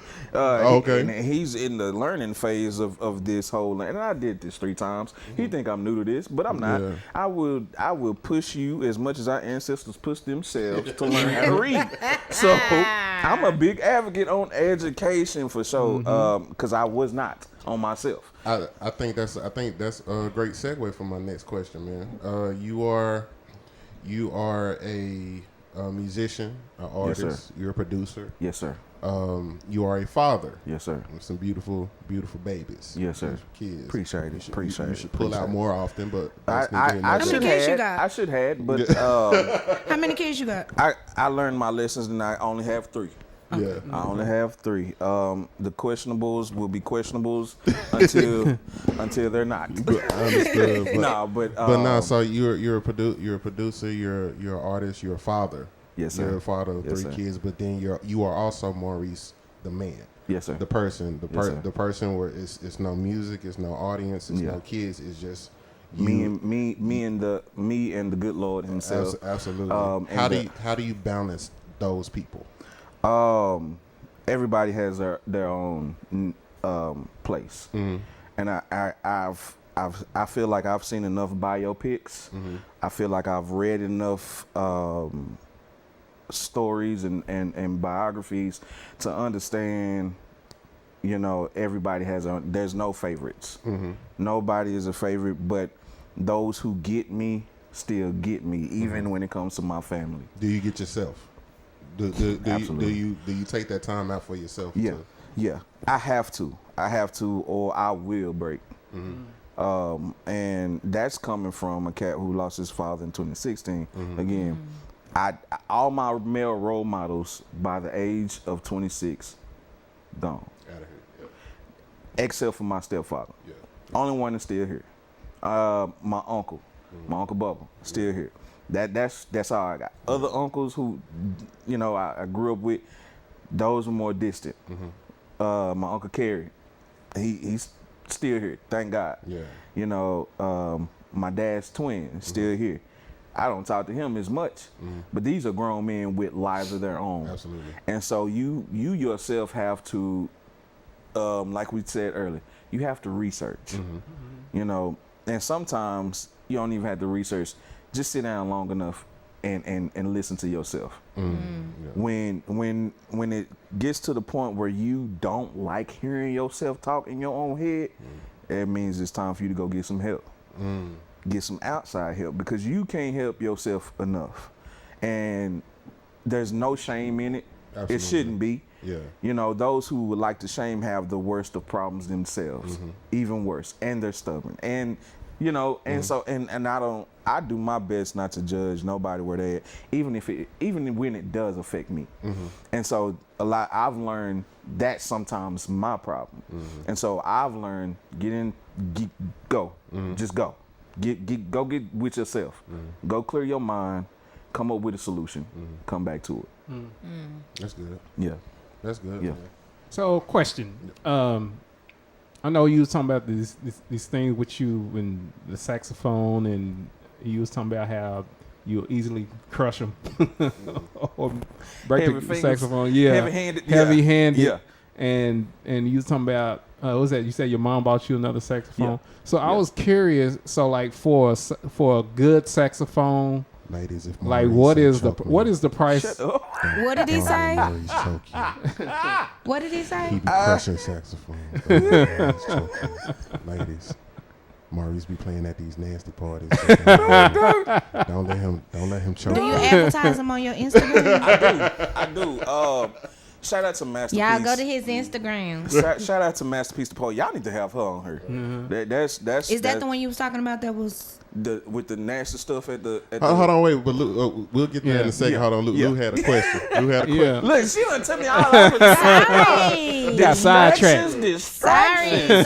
Sorry. Nah, So my question is, like for a saxophone, as a good saxophone, what's the price? And then for a cheap saxophone, does it suck as an instrument? let me ask you this: when you touch a keyboard, now where you are, do you feel like you have that same energy towards instruments as you did when you was younger? Like, I need the best of the best to be able to play, or does it just need to be able to work to a certain extent? Well, that's kind of a loaded question. I know, like a Casio, it's not. That's Right. definitely. But I ain't gotta have no Chronos, or I ain't gotta have no montage. Yeah. But I go with You'll get by with a good Yamaha. Yeah, I just need something that's like average good or whatever. Yeah, and so it's the same. It's the same with us as instrumentals. With us as horn players. Period.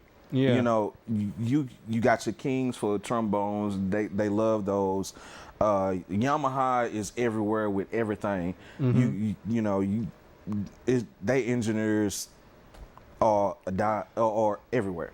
They make jet skis. Listen. Okay, so for a good solid saxophone, solid saxophone, it's gonna run you non-refurbished, spanking brand new. Yeah. An alto will run you 400. No bells and whistles. is that 400? 400. Oh, right okay. right off the bat, a good, and that's like a Mendini or you know, 200 to 400. Mm-hmm. Now you start talking about tenor saxophones, which is, and I'm staying in between those two, Mm-hmm. the alto and the tenor, because you're gonna get your prices from that. Mm-hmm. A good used saxophone at a pawn shop, if they don't know what they're doing, they're gonna sell it to you for 175, 200, 250, 275. It ain't gonna go more than 3. I can guarantee you that.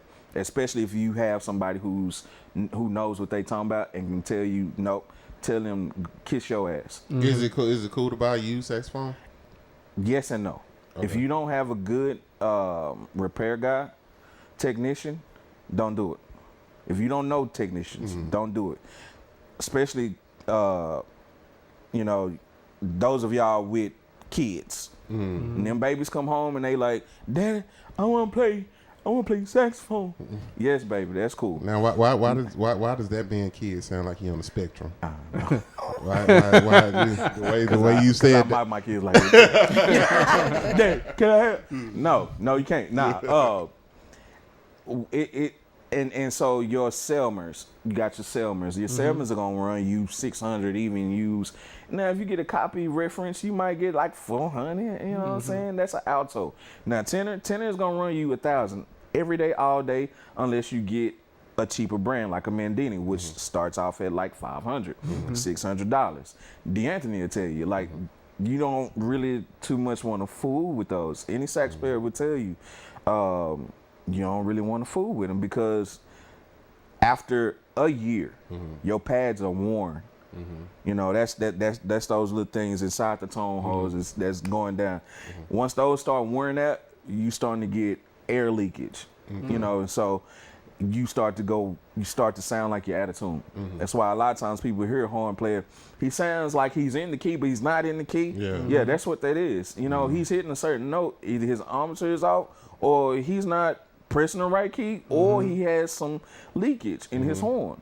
And so it costs money. That sounds dirty, but I get what you're saying. Don't it? The whole sax talk, it sounds dirty. Listen, I don't know what it's a sexy instrument. I don't know what that white It man. is a very sexy instrument. So the very first saxophone was wooden.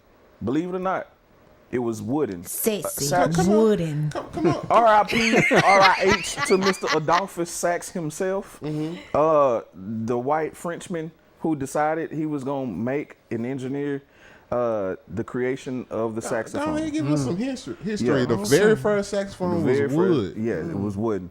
And it's wild because that don't even make sense. Grow up, Professor. Grow up. She's childish, bro. I should have known it was coming. But I should have known. But not. See, I I'm promise. not by myself. I promise you, I didn't know that. Yeah. So and they didn't get popularized until the 1900s when we picked it up. You know. So that tells you everything you need to know. And then they tried to repopularize it with a Canadian. But that was on the brink of you having Kirk Whalum's, you know, Kenneth. And so, you know, you have cats who already was putting in work, you know, and then got popularized all over again. And we getting back to that place again.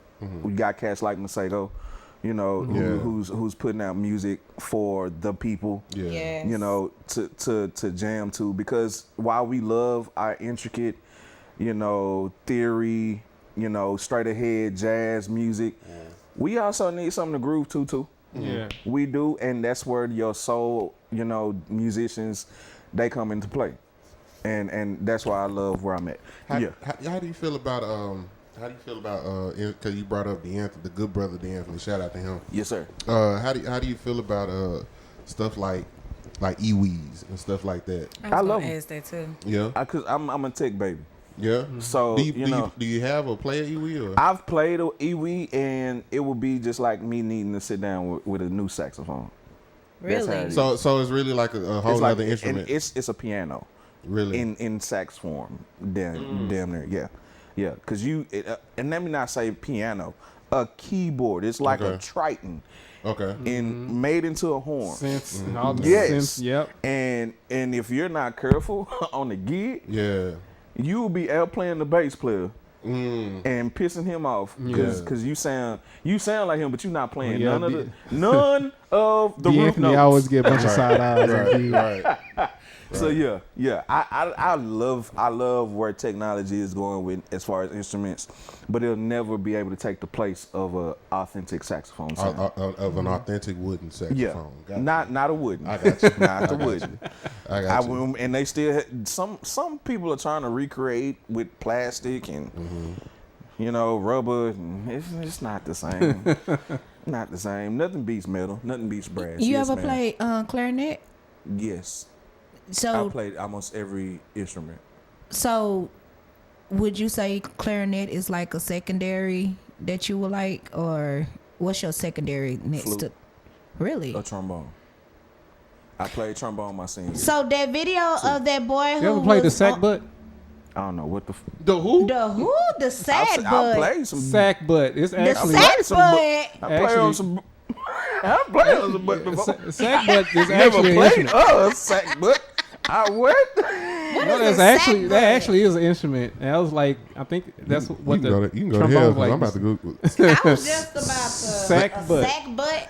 I don't even want that to come. I only up to said my- that because he said he my played research instrument. I just history. wanted Man, what was you y'all to be looking like, what? He's not, no. Okay, so it's spelled SACKBUT. Mm-hmm. It's really like a trombone. Yep. Word. See, I thought I was talking about. No, it's really like a trombone. Oh yeah. Sack Sack butt. butt. I'm gonna say any sack That- butt and that- plays. Let me look up skin flute. Let me see what. Maurice, when we gonna get some original music, man? Yeah. When I stop being in my head, when I stop being that type, I'm that type of artist. I'm not, and I've done it before. I've Yeah, released never music. happy with what you And I do. was not. I Yeah. was not happy with what. And one of the records that I felt like could have made some movement, which was it was an inspirational song. And they took it down. My song was called "Brighter Day," Okay. and the company that I was going through Okay. to put it out, I can't think right now, but yeah. So the distributor caught wind of what it sounded like because we've gone into the AI age of technology, right? Okay. And it's really preceding us since before this, like 2024. Everybody Yeah. thinks that AI is now. No, No, AI has it's- been here since before now. It's been It's been around. around for a while, and so they put it in the system, and it kinda- came out as something else. I've always had a theory that like auto-tunes was kind of one of the first waves of AI. Yeah, yeah, If you really think about it, the altering of the voice Yeah. and stuff like that. Yeah. It was Yeah. one of the first waves of. That's just introduction to computerizing musicians and music itself. I saw a thing. see that. What's the name was talking about that? Who was that? Will I Am. Okay. He was on the interview. And and he's known Jesus for that. Christ. Yes, yeah, everything. he was talking about that. Yeah, he Will.i.am is like, he lives in the year 2030. Hey, cuzzo. Mark Ayers in the building. up? What's good, homie? What up with it? That's another cat, man. Mark, He all right. Don't tickle his fans. Mark, you owe me some information. You know what I'm talking about. Between me and you. Mark, you know what I'm talking about. You owe me some information.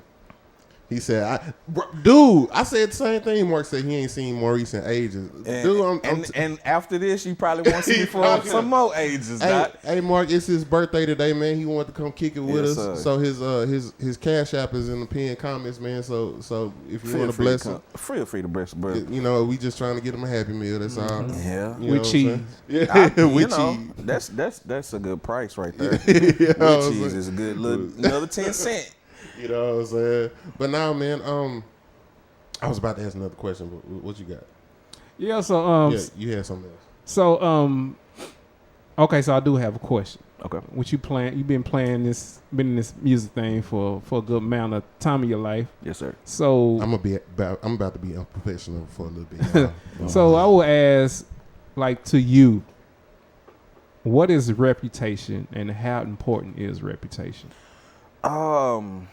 Business wise, it's dang near more important than your personal. That's selfish as hell, Mark. That's work. And then He said he needs a sax solo first. Mark, that's selfish as hell. That's they already know what's up, man. They know what's up. No. Maurice. No, I got it. I'm sure. Aaron Page said, "Happy birthday, sir." Tell him, said thank yous. Thank you so much. Thank you. Thank you so much. What was we saying? I don't know. It Talking was about Lou's question. Reputation, business wise, especially as a musician, will carry you so far. But if you yourself allow your personal to take hold, there's nothing that you can do in business that will propel you any further. Now you can, yes sir. You Very can. unprofessional. You can. This is a podcast, man. What is unprofessional? Nah. And let me tell y'all something. This is probably the most professional podcast setup I've seen in a while. So, How many you done? You I'm done a not- lot? We Cause ain't. listen. Why we gotta do it behind the scenes? so people get know. Yeah. But yeah, You got like I cords said, everywhere. that's clean up. Don't worry about that. But yeah, so yeah, I've gotten y'all musicians, and y'all understand. Y'all have heard probably the worst of stories. I've had the worst of stories said about me, and I'm still working because I didn't allow it to personalize me. I didn't allow what somebody else said about me, no matter how close they was to me, to personalize who I am as a person. When I got out on stage, I didn't allow it to affect me to the point where I know my mom probably gonna see this. I don't want to say that word, but you know, to the point where I'm at the crowd or I'm at my musicians while I'm on stage. You know, I'm not that type of cat because I got a female in the crowd who knows me but doesn't like me, or I got a dude in the crowd who doesn't like me and they're at me. You know, no. It's never, at the nasty part. because you're not getting that close. You're not touching my money. Right. You're not touching my money. So yeah, at that part, I feel like, you know, who you are as a person will speak for you. Absolutely. if you stay consistent in who you are. Absolutely. So your reputation typically comes from that, not he say, she say. Because even when somebody comes to me about somebody, if I ask about a gig, oh well, he gonna bring his such and such. No, I don't care about none of that. Did she interfere? Did he interfere? Okay, well, cool. Let him come. Yeah. You know, ain't no tripping on me. So and that's the type of guy that I try to be all the way around. You know, I give that, I would like to receive that. That's How it. many times has your character been called to the carpet, either during your gigs or like somewhere around your gigs, and you had to like literally set the record? Boundary. Yeah. So boundaries are set once you see that saxophone in my hand. Don't fool with me about nothing that ain't got nothing to do with music. I'm working. I'm working. Yeah. I'm my pappy's child when it comes to work, and then I'm my mother's child when I come to work. Because while I'm focused, if you try to take me out of my focus, then we got a problem.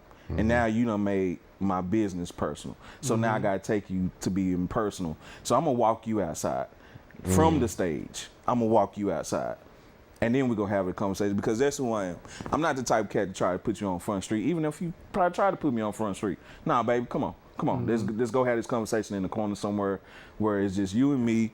We ain't gotta worry about nothing. You know what I'm saying? I ain't trying to out you. Yeah. For what? That ain't my character. Yeah. You feel what I'm saying? So yeah.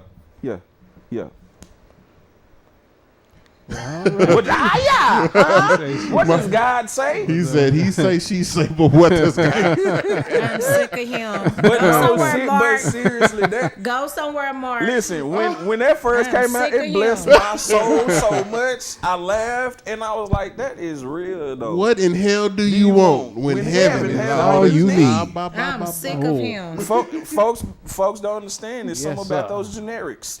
those generic speeches will get you through. Generics. If you could Generics ministries. and I would hate to I would hate to put you on the spot, and it's not a part of the segments, even though we about to get to the segments. But who is somebody dead or alive? Who a couple people dead or alive that you haven't worked with that you would want to work with? Maurice said you saved. He saved. I tried. Maurice saved. I tried. Dead or alive? He can't stop pulling up. Alive. I've met one of my biggest influences in saxophone playing, which was Kirk Whalum. Oh, dope. So I've met him. I've not. That's one cat I would love to work with. Man, it's a slew of people. I would have loved Dead, Ella Fitzgerald. Yeah. Nice. I would have probably gotten beat up 5 times by Charlie Parker. I probably got something thrown at me a couple times, but I would have taken it because I got something thrown at me by the same cat that gave me my first saxophone. Oh, so, wow. You know, and he pretty much raised me band weight. Got Maddie most. Yeah, really. And I grew up Kojic. So, you know, already know and what my it mama is. is the same. A switch. I don't, Sing it right. Sing it right. I don't know if Mark being funny or not. He said Kenny G. Kenny G, don't ever mention Kenny G. I just and y'all heard me say Canadian. The Canadian. I said Canadian. I didn't say the man's name. I know who you were talking about. Yeah. And I hope don't nobody think that I'm beefing with this dude because I don't know him from a can of biscuits. Yeah. But you know some people. he is who he is. You know some people who build like cans of biscuits though. Say their name. You know a couple people. Say their name. Any alias? We got any alias? Where is Mavin? Mav, we need an alias. Mav, we need an alias. We for know who somebody. y'all need on this show. Y'all need Darius Johnson. Oh, We already had him. See, See, been on the show. I'm about to tell you to leave I've been because you. on the rock. Oh, That's yeah, where boy, I've been. Oh, okay. I've been on the rock. You been Laden, boy. Literally. No, Darius been on. And he was live that night. Yeah. I'm gonna go and research that. Yeah, research, sir. It ain't hard to find. That one was a good. That one was a good night too. That Boy. was a good night. Yeah. Yes, sir. We finna take some of your birthday presents away. That's another one. Who would you like to I see? would like to work, alive. I would love to work with my brothers again. Okay. And if anybody knew me around that time. So I came out of high school, and I have to go back to this story. And I said I was at Cedar Valley, right? So who I was traveling with back and forth, and once I got out of high school, was DeMarcus Jones. That was big brother for the next 2 years. He and Trowan Soul, who was a known poet in the city. Yeah. Those cats really was like, all right, bro, let's go. You really want it? Let's go. So I was singing with DeMarcus Jones the Next Dimension. That's how I got introduced to T-Mac and all of who was former God's Property type cats outside of Potter's House. Because I was at Potter's House after I was 10, from 10 to 18, I was at Potter's House. That's when I met Deonis Cook. I met Shelton Summons. I met all those cats. I got the chance to meet Ty. I got the mess. So all the cats that I've ever worked with that are still alive, I still want to work with you. I want to actually put out some where it feels like home. Man, I'm gonna tell you something. Maurice came. Well, he's popped because again he just pops up out of nowhere. You know what I'm saying? He might be there. Now, of course, he's a professional. We not talking about actual gigs. We just talking about. If he's gonna be there, he's gonna be on time, and he's gonna be professional. Yes, sir. Yes, sir. But he's just gonna pop up out of nowhere, man. And I remember one time my band Funk Your Feelings, we were playing. It's been a couple times, but the one that stand out to me more so, actually, it's two of them that stand out. It's two of them that stand out. One was when this was kind of like it was right when the panoramic was about to get real, and we were at this spot called the Pink Lounge. I remember that. You pulled up, No mic, no nothing. Yeah, nah. Listen. No. You we were playing our version of Pretty Brown Eyes. Yes, sir. And Yes, dude, that thing was that thing was real. That thing was thinking. That thing was thinking. That thing got real. And that thing got stolen. Like, I want to say, I don't know if me being in my hood is good for me, but I'm loyal. Yeah. I'm loyal. Hey. So I'm still in, and now, listen, I love the Cliff. I love Highland Hills to death for me, but I done got my shit stolen so many times. I'm like, yo, y'all know who I am at this point. Like, it's hilarious. I'm just waiting to find out who y'all are. As a matter of fact, if I'm not being mistaken, I kind of feel like, was that the night? I think that was the night that we came up with that medley. That thing that we do, and it was like everybody was in there crying, including us. Was that night?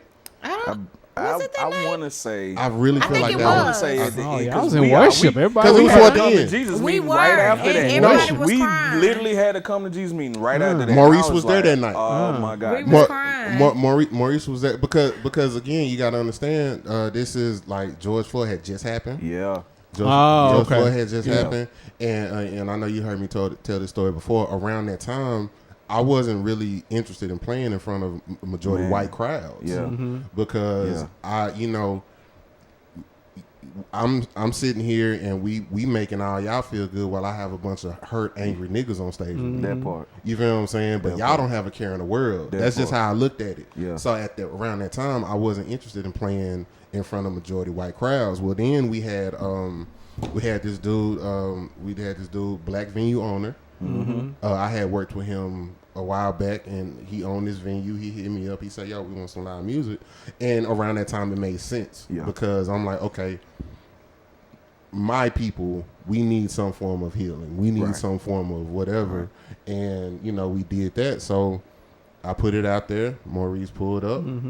And we just had a good time in the Lord. Listen, and it don't take, and I want to say this because it can go back to what we was talking about with the Even Bright stuff. All it takes is us being a little bit professional for somebody who else is professional to get wind. And if they really care, they'll pull up. They don't need no money. I just want to come support you, dog. And you've done that for me. And if I can come in and support you and add to, I'm with it. If you, and I hope that my years of doing that, popping up on cats, just playing, isn't ever looked at like this nigga think he the shit. No, I mean I do, but well, you are, and that's not me shitting on nobody else. I don't need shit on nobody else to know that I'm the shit. I'm gonna come in and I'm gonna take my shit. I know how to bullshit. Can I add to that too? Can I add to that too? Yes, sir. I also gave him the option because a lot of y'all cats get too comfortable when we the small times when we do go out and just try. I'm coming. We up there and we just try to I'm just out tonight. I don't go out much from I'm just out tonight. I'm just trying to chill. Yeah. You see me walk in the building. Oh, we got so and so in the building. Come on, get up here on. Yeah, right. Yeah. You know what I'm saying? Yeah. He just so happened to that happened to me last week. And see, I think it happens to them more than it happens to us because you don't always have a saxophone in the building. Yeah. But they carry their voices with them. Yeah. Now I'm glad I stopped being a singer because of the simple fact that I didn't want that to happen. Yeah. It still ends up happening because the saxophone is a very vocal instrument. So anytime somebody sees me, 9 times out of 10, I'm trying to carry my stuff with me. Yeah. So, that 10% is when I'm just really down bad and I don't feel like talking to nobody. I don't feel like being around nobody. I just want to go out and have a good time and go back home. Don't ask me to play nothing because I'm not. Now, the other part, that second one, as a matter of fact, I don't think I've ever said this publicly, but these are facts, and I'm going to say this on the record. Maurice is actually a part of the reason we got that residency at Louis Louis. Wow. Really? I'm gonna tell you why. I'm gonna tell you what happened. And there's footage. It was the end of the night. it was the end of the night. Yo, you some birthday money. Yeah. Nah. The experience was enough for me. No, dude. Yeah. It's footage out here. It's obviously it's like one of my top 5 on stage moments. But it was the end of the night. It was a we called it the shed session, but it was like a jam session, shed session, whatever. Maurice is in the middle of the stage. He had his axe on him. Maurice he got up there with that da da da da da da. And like if you've been to Louis, you know how big that stage is. Dog. So we got 2 drummers. Man, we got 2 drummers. Lil Cat was one of them. I forgot who the other one was. You have Jeffrey. You have Grits on bass. Yeah. We had a percussion player. I think his name was Warren. Yeah, it was a horn section, another horn section sitting on me, Chris Hunt, somebody who was on trumpet. Who was on trumpet that night? It was a trumpet player. There's a part of me that feel like Danny Phillips was there. Danny came. Or was that? No, that wasn't that night. Okay, wasn't that came night? After. Yeah. So and then Chris. Okay, Chris was there. Chris who? Chris. Jesus Christ. Kingston was on guitar. Chris Keys. Okay. Kingston Livingston was on guitar. Yes, Lauren, it was either Lauren Smith Lawrence or was on keys. Lawrence Smith was on keys.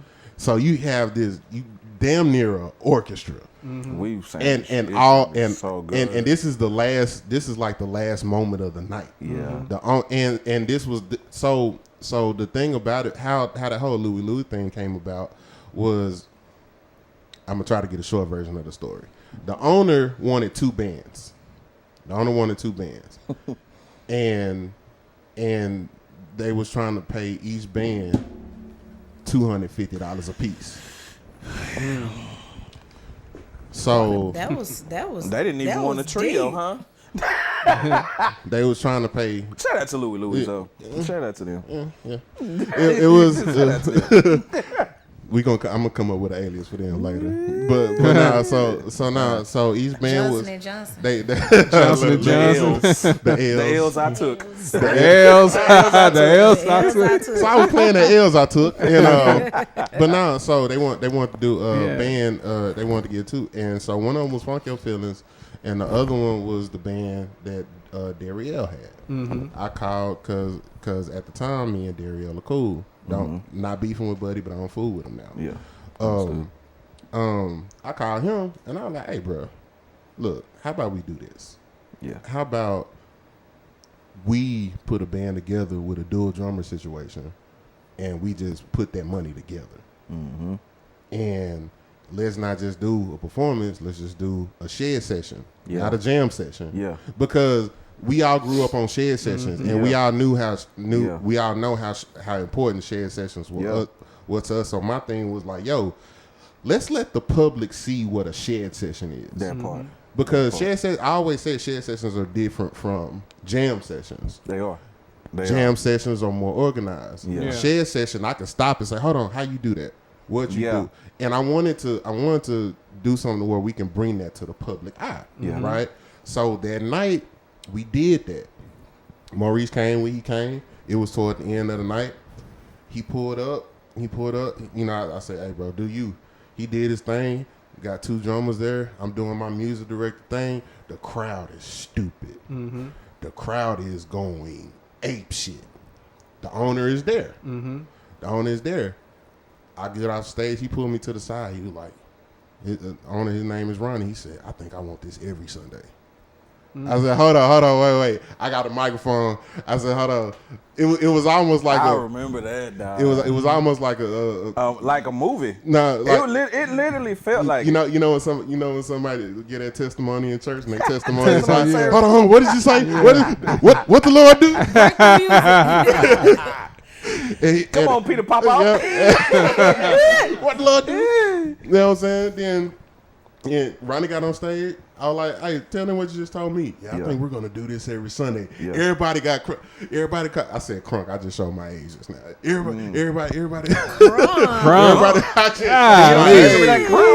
You took it back. I just showed my age. We got lit. We was lit. I'm sorry, as the young folks say, we were turned. It was the bomb. Remember that? now you showing your age. Now that's for real, boy. That is 92. Off Hilarious. the chain. It was off the chain. Off the chain. You know what I'm saying? That go hard, bro. But nah, bro. He That's said, icy. he said that. That's icy. Boy, I said, I ain't turn it up. 1, 2, 3. So, and then like we all just right went back in, dude. yeah. It's footage of this. It's footage of this, dude. And people feel like what they see like from, and not to take away from what's the one of the famous drummers, and he had the production where they was inside the house and they was doing the whole production and they had the horn section. It was pretty much an orchestra. Almost just the same. And so Phil Lasser. not Phil. Oh, okay. Not Phil Lasser. Phil Lasser is a horn player. Yeah. Yeah. You most talking about definitely. a drummer? Drummer. Was it Spud? No, not Spud. No. Daryl? No. Fuck no. No. No. Let me take the attitude back. I ain't got no beef with Buddy. No. Let me take that And back. that's exactly. But that when it came to that type of production, no. Yeah. But me and Lawrence had been Groovy Tunes. He had I Groovy remember Tunes at the Tunes. time. Shout out to Groovy Tunes. And so how I ended up there that night, we were supposed to be rehearsing at my house. At that time, I had the house in Highland Hills where Bo know about it real strong. Yeah. Everybody was coming there. Dev would come, and we all would just come there from time to time, you know, put our musician hats on, put our producer hats on, try to come up with something.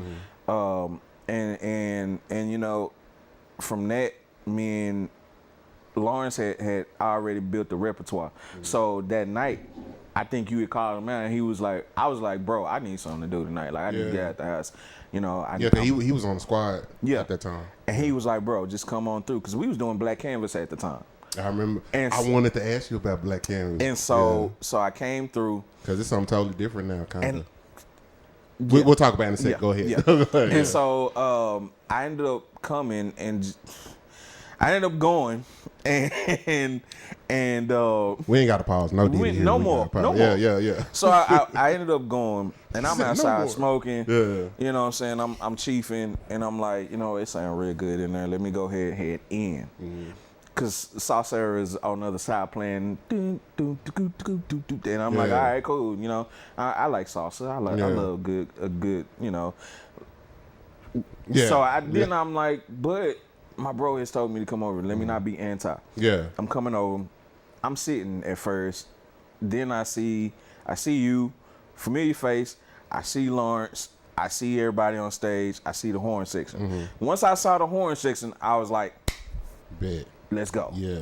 Because one thing, and everybody love to say, Mo don't know how to play with a horn section. You a goddamn lie. Motherfucking lie. I would goddamn put lie. your horn section together and make you sound like I've seen it. a whole different motherfucker. He's done it. He's done it for like. Listen, there was even with Funk Your Feelings, even when we were playing at Loose and Low. Yeah.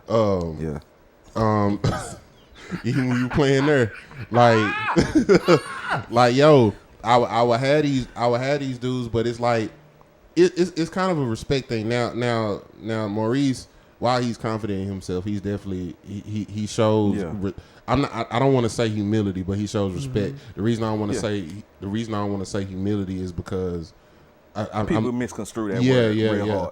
And so they'll say, well, he don't speak up. Yeah. He don't say nothing. No, I'm not gonna say nothing. But when I play, are you listening? Yeah, absolutely. That's the biggest part. How you gonna say you're a musician and you don't know how to listen? Yep. I tell my son that shit all the time. He want to be a drummer. I say, son, you listening? My daughters, they sing. Y'all listening?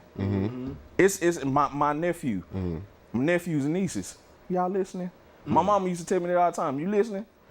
And now, so I gotten to the point where it's like I'd rather sit and listen first before I start playing. Yes, I know the key you're playing in. Yes, I know where you might end up going. Yeah. Because there's classical music and bebop. Took it all. Yeah. they We did don't this really already. have nothing. Right, It's gonna right. be some astronomical shit for the next generation of music. It's gonna be something rooted in technology. Yeah. And so when I get and still we gonna have to listen. These programs that are programmed, they ain't gonna be able to listen. These programs ain't gonna be able to listen. We sorry, our producer over there being a woman. And she meant being vain, just vain. I'm just looking. Over her being vain. Oh, this is not about me. I'm not even on camera. They didn't even know what I was doing. Ooh, baby, these lips though. Get I it? hate you. She got on her lipstick, y'all. Jesus Christ. I cannot stand you. Focus. But nah, man. So Since we here, Maurice, do you like tambourines? now you just said, so folks. much. We just You said, what? I hate you so much. You what? I don't like you right now. What do you mean? Why do I? Do you like tambourine players? Like, do you consider them part of the band? I don't like that answer. Tell the truth. Tell the truth. I Scratching don't like hand. that answer. Is they singing too? No, they just play the They tambourine. got the rest of the percussion set. That's a great question. Ain't nobody ever. That's a great question. Ain't nobody ever what? asked that question. You know what? I would go back to the great scripture. You ain't even got to go biblical like that. Yes, you do. Yes, you do. You know, let all things that have breath. Praise the Lord. That's Praise what I'm ye the talking Lord. about. So, you know, you got a tambourine in your hand and you up there with the band. Sit back there with the drummers and listen and play. Don't you be up in no mic. You add to. What about on the front row? No. At church, yes. That's what I'm talking At about. a show, no. You telling me you gonna go to a Mace show with that tambourine? I will. Shut your mouth. They gonna kick your ass. You better shut the front door. No, but that goes back to what you were saying about how certain musicians, after you give them that green light, hey bro, you can come up on stage. Some would take that too far. Oh my God. Some would take it too far Especially and think tambourine players. Especially tambourine No, players. but they This ain't about me. It's not. not you. But yeah, so we really talking about. so like I'm saying, so we, you know, it gets to a point where like I have to sit back, like you said, and it's not necessarily me being, you know, humble. It's me knowing professionalism. And that's why I said why you respect the word respect. My mama taught me that at an early age. The deacons taught me that at an early age. Being humbled and crying because I couldn't get up and just play taught me that. Absolutely. And I understood why after a while, like, nah, there are certain parts to the music that I'm not a break. Makes or break music sometimes. Right. If I'm still playing during this break, I just fucked up the whole vibe. Absolutely. Absolutely. That's not a part of the music that everybody learns. Absolutely. And so I've learned over time, if it's not an open mic, not a jam session, 9 times out of 10, let me ask my partner first. If he don't reply, if he don't say nothing to me, if I'm at the show with my horn and he don't come to me and say, hey bro, can you come on stage? Okay. And there ain't no salt behind it. We Absolutely. cool. Yeah. And it's shit, cause I done had cats come to me, bro, why ain't you call me up? Why ain't you For what? Yeah. It's not a jam session. Did you know? Right. Did you know the material? No? Okay, then I don't want a chance. My show being ruined, the management coming up to me talking about you can't come back. I gotta feed my kids. And another thing I say about Maurice, man, like he do a lot of solo stuff, but when he is with a band, especially if it's his band, them things are tight, man. Shout out to Selah. Things are tight. And we'll get back running soon. But yeah, I've been with bands after bands after bands, and the first bands that I started with, Soulchestra. Bands I I like the name Soulchestra. Yeah, I like that. Yeah, and you know, just different bands that started me off doing this. They put me in the mind frame of starting to understand professionalism from that too. I had my own gospel groups for a while early on. And like I said, I was with DeMarcus Jones' Next Dimension. Again, I was sitting. I was learning. I learned the poetry scene from sitting, learning. Man, we gotta have you back, man, because I wanna get into that poetry scene too. We that's deep. We gotta interview. That's deep. We gotta interview. That's Well, we got to. That's how you got that into other stuff. Yeah. As a matter of fact, that last situation I saw you at was a poetry. Yeah. Oh yeah. Off camera, I gotta ask you if you know this dude. Okay. But yeah, cause I don't. Yeah. No, because we like know Willie on camera, right? Yeah, but no, like he. No, I'm not gonna ask you that. But he. I mean, it ain't nothing bad. But he does poetry and he be at the scene. Is it Willie? Who? Willie. Willie who? I don't know. You talking about your cousin partner? You talking about him? I don't think this is my cousin partner though. I met him through my cousin though. Him and his wife got a thing. And When I say I'm talking about Ray. He put his name out there. But no, I met him by way of Ray. Yes. 9 times out of 10, if it's the poetry scene, he probably know. He probably know. Yeah. Okay, I'm gonna ask you off camera. Yeah, he said Raphael. De La Ghetto. I know that cat real good. But we gotta talk. We had an interesting conversation. My dude Top Ford was on here.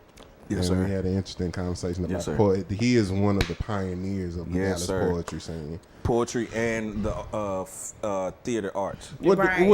Let me ask you this, and I'm gonna ask you this one last thing, and we got to go into the segments. I'm so wrong for not mentioning Wilma Hutchins Performing Arts School because DISD will throw away records and act like they don't know about shit. That's what I mean. That's what they did to us, but that's neither. You know, they threw Maceo away. They threw Maceo away. They threw anybody from Village Oaks and Highland Hills shit away. All them, and we held records.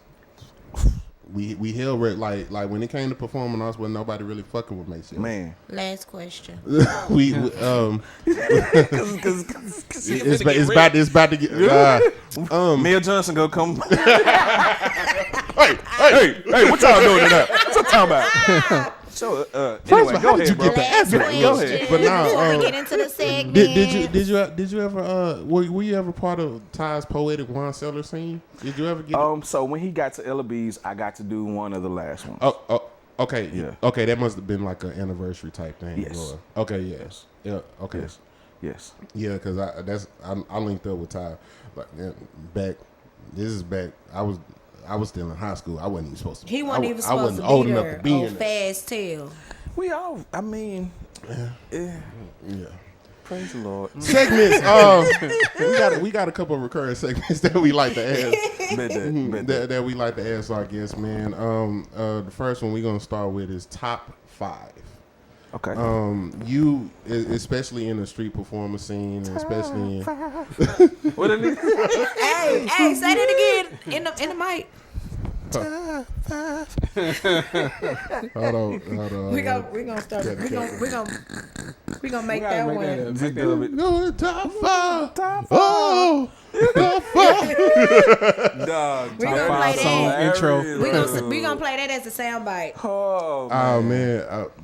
If I was smart enough, I'd find it right now.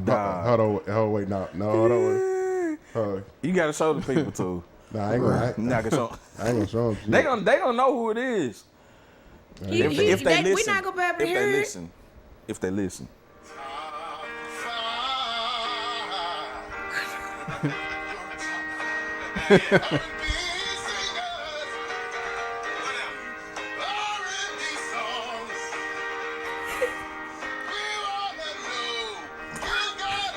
No.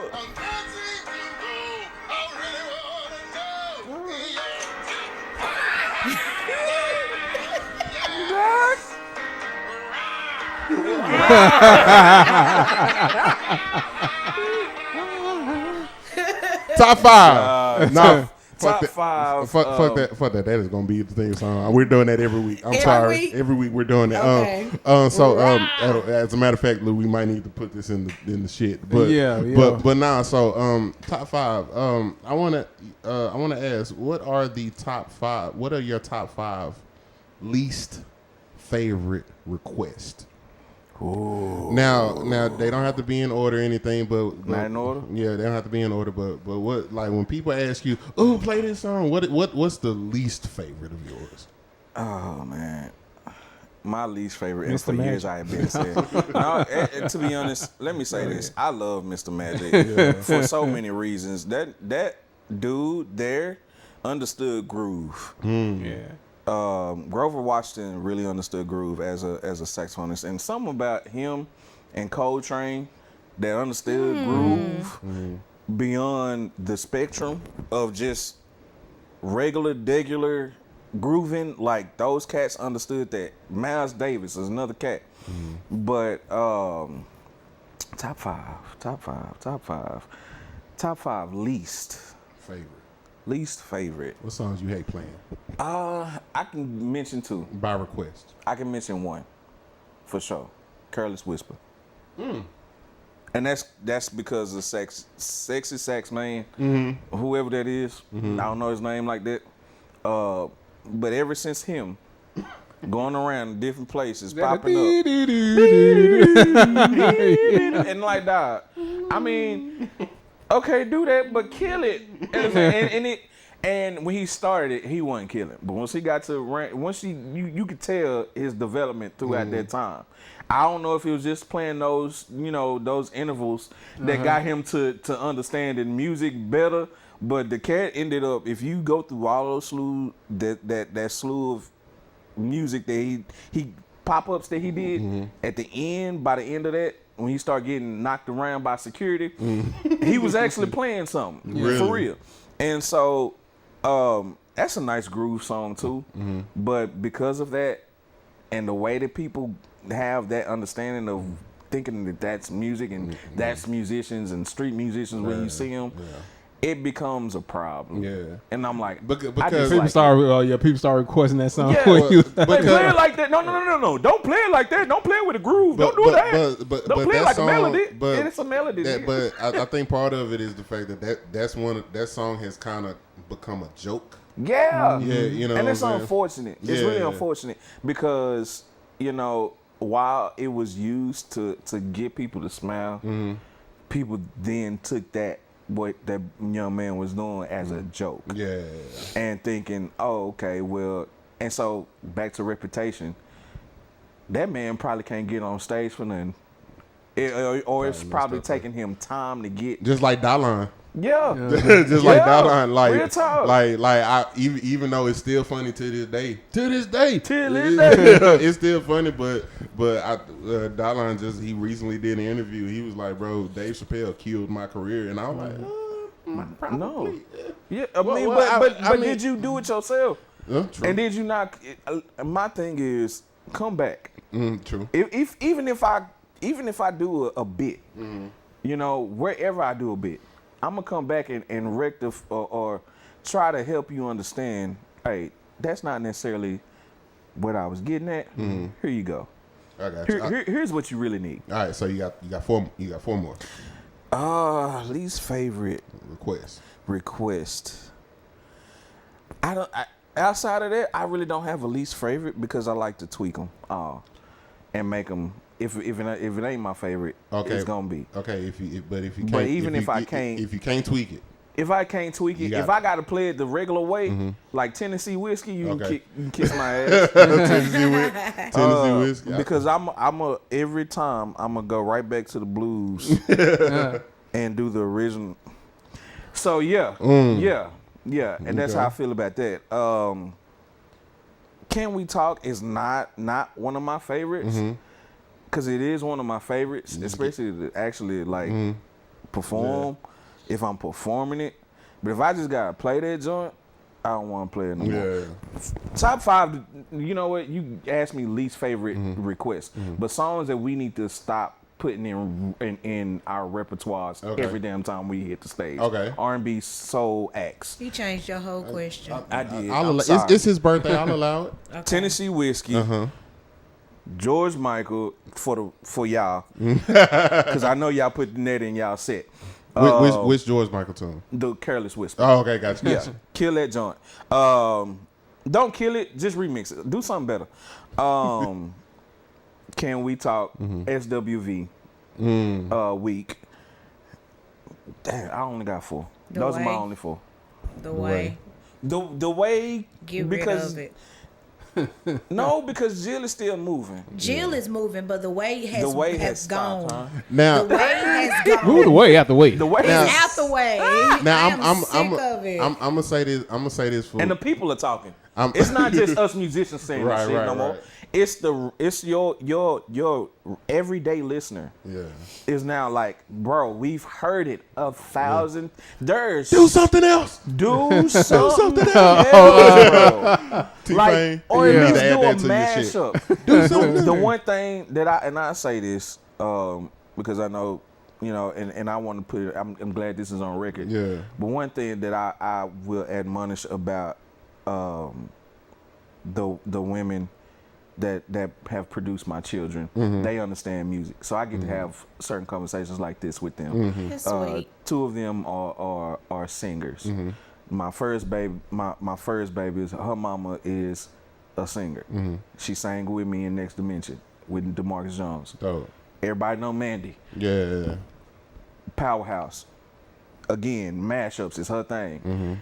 If I hear your song, that's not your song. If I hear you performing a song that's not your song, and you're singing it like everybody else is doing it and covering it, I don't care to hear you. Would you say you learned your concept of mashups from her? No. Gotcha. No. We would literally sit and say, this sound like that. This sound like that. Then when you get great minds in the same room, that's how it comes about. And a lot of people, like, we would literally sit in the house, go back and forth on runs. Oh, what that's did dope. you just do? Okay, do it again. Let me hear that again. I'm on sax. I'm downstairs doing this. She upstairs. She done did something. Do it again. I'm either gonna get on the keyboard and play it because I want to find out what key it's in, or I'm gonna get on my saxophone. Either or. It's easier for me to move certain stuff or find out keys on keys. I got versus you. on my saxophone sometimes, especially now that I'm playing tenor. So yeah. Okay, I bet. So, all right. So moving on. We got. I'm gonna say this. Then we're gonna move on. I feel like because I don't know if you noticed this or not. Whenever you would pull up on me at a gig, I would always request you do one song. I don't know if you remember that song.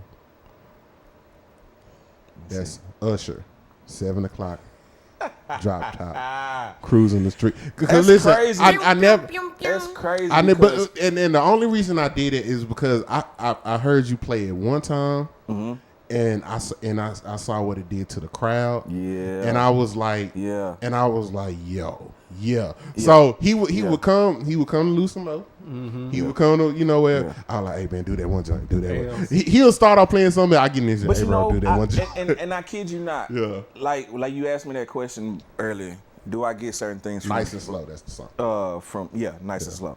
From 7 o'clock. That's nice. That's a nice parentheses. Right. Hey, what's the next song? 7 o'clock. You know how we do. You know how Niagara. Drift on the memory. What is that song drifting on the memory? Right.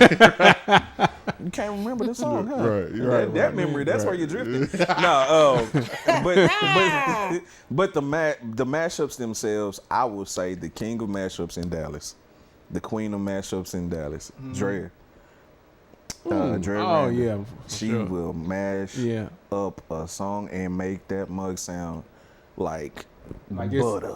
It's supposed to be like that. Who would be the king? Chris Trailer. Say that. Chris Trailer.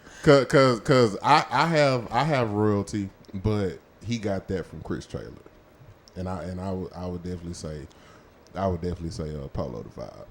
Polo. Polo is my That is my, now allegedly he didn't get it from himself. He got it from somebody else, but that's neither. That's alleged. That's alleged. It's Because when we talk about music, like we've all had those Or moments. Charles Holloway say he been practicing his trombone. Shut up. Shout out to my drummer Charles. Man. Shout out to that nigga. Like, Charles is retarded. Hey, and a lot of people don't know this. That's one of my OGs too, man. That is the man. That's one of my. That's one of mine. And you talk about somebody who loyal to the Dallas music scene. Yeah. Listen, that nigga there, like we don't know who he knows. Yeah, but that nigga family runs deep. I was about. Holloways in Holland. I was just about to say that. First of all, the whole family. Yeah, the whole family. The whole freaking family, bro. Like yeah. But yeah, man. But so because he was when I tell people be careful. Yeah, be careful. Absolutely. And we talk about reputation. Yeah. But those who are talking, you better be careful who you talking to. And mind you, I since I graduated Maceo, I probably seen that cat. I can count on my hand how many times I've seen that cat, man. But when I'm my ear is always to the street heavy. Yeah. And I will say this about Charles Holloway: when you can say about somebody, you never hear their name in bullshit. Like for real, you never hear their name in bullshit. And like I said, everybody. He said he just a nobody. trying to tell somebody about somebody. Trying to tell everybody about somebody. Save. But nah, man. But so shout out to the.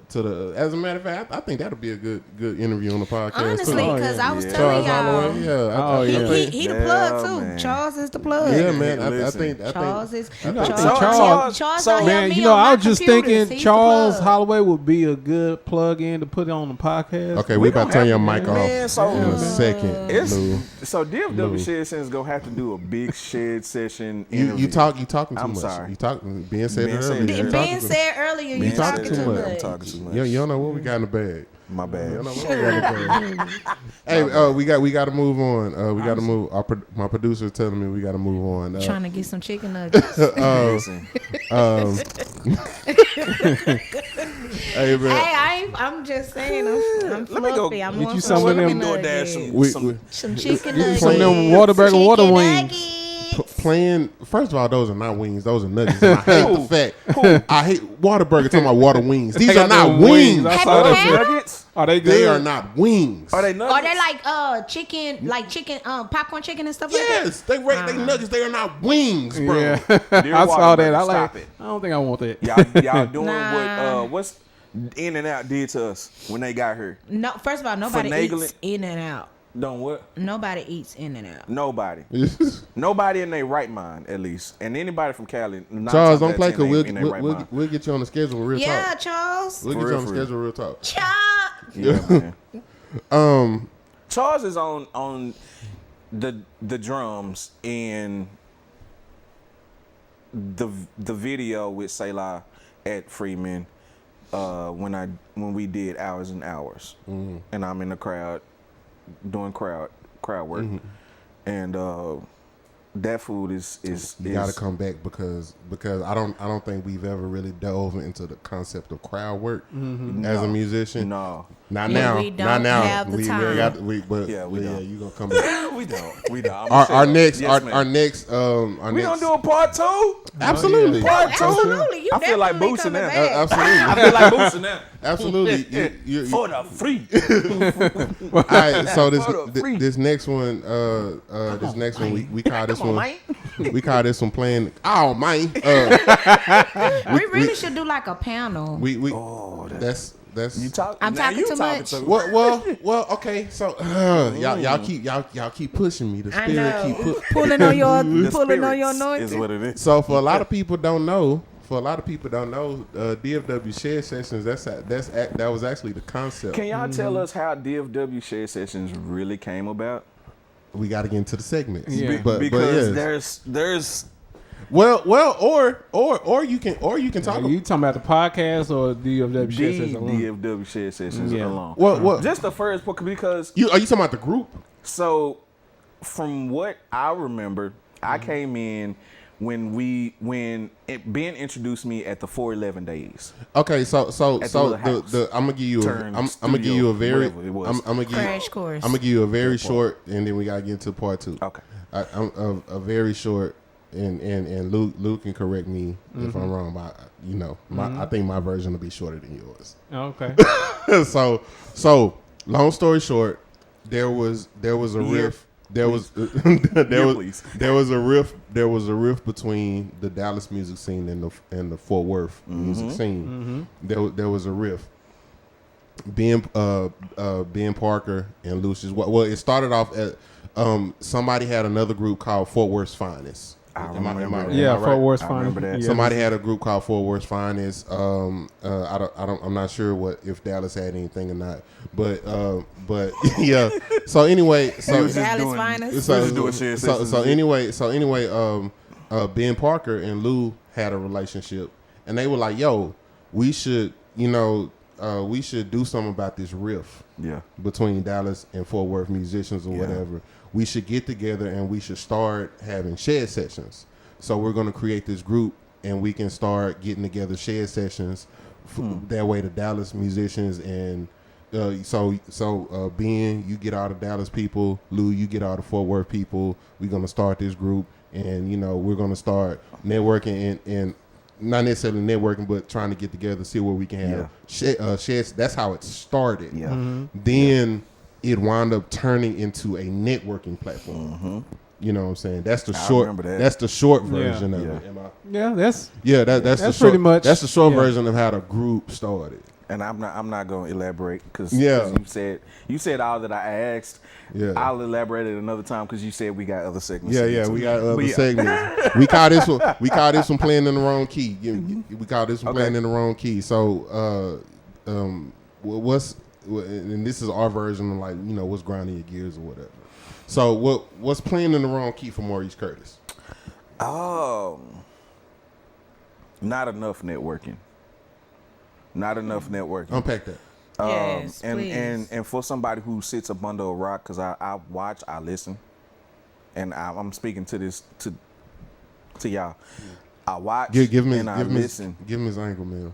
I watch and I I watch and I listen, and what I don't see is enough of a camaraderie. I see it when it comes to the poetry scene. I see it when it comes to our actors. Our actors are doing a phenomenal job right now. But Dallas is killing the Tubi game. Dallas is killing the Tubi game. Our producers, our hip hop producers, our hip hop rappers, our rappers, period.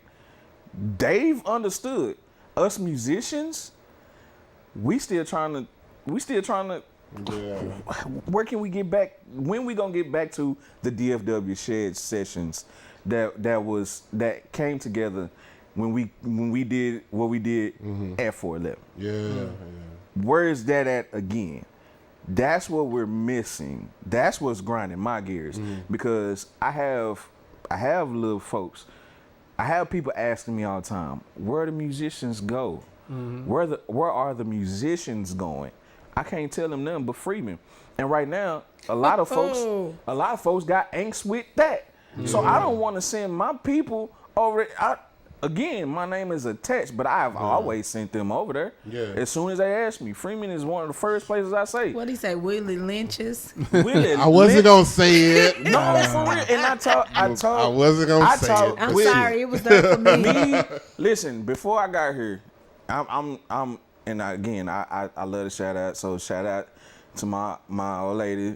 Shout out to her for getting me ready for today with my hair. Thank you, old lady. Your hair the is locks nice. are tight. Yeah, appreciate locks are tight. There's a little bit. I like the way it hangs. First of all, this is no retwist. This is no retwist. Hey, I'm there's definitely a tad bit of animosity on my. I knew you was gonna say that because I'm finna be there in about another 2 to 3 years. Don't speak that on yourself. I'm excited.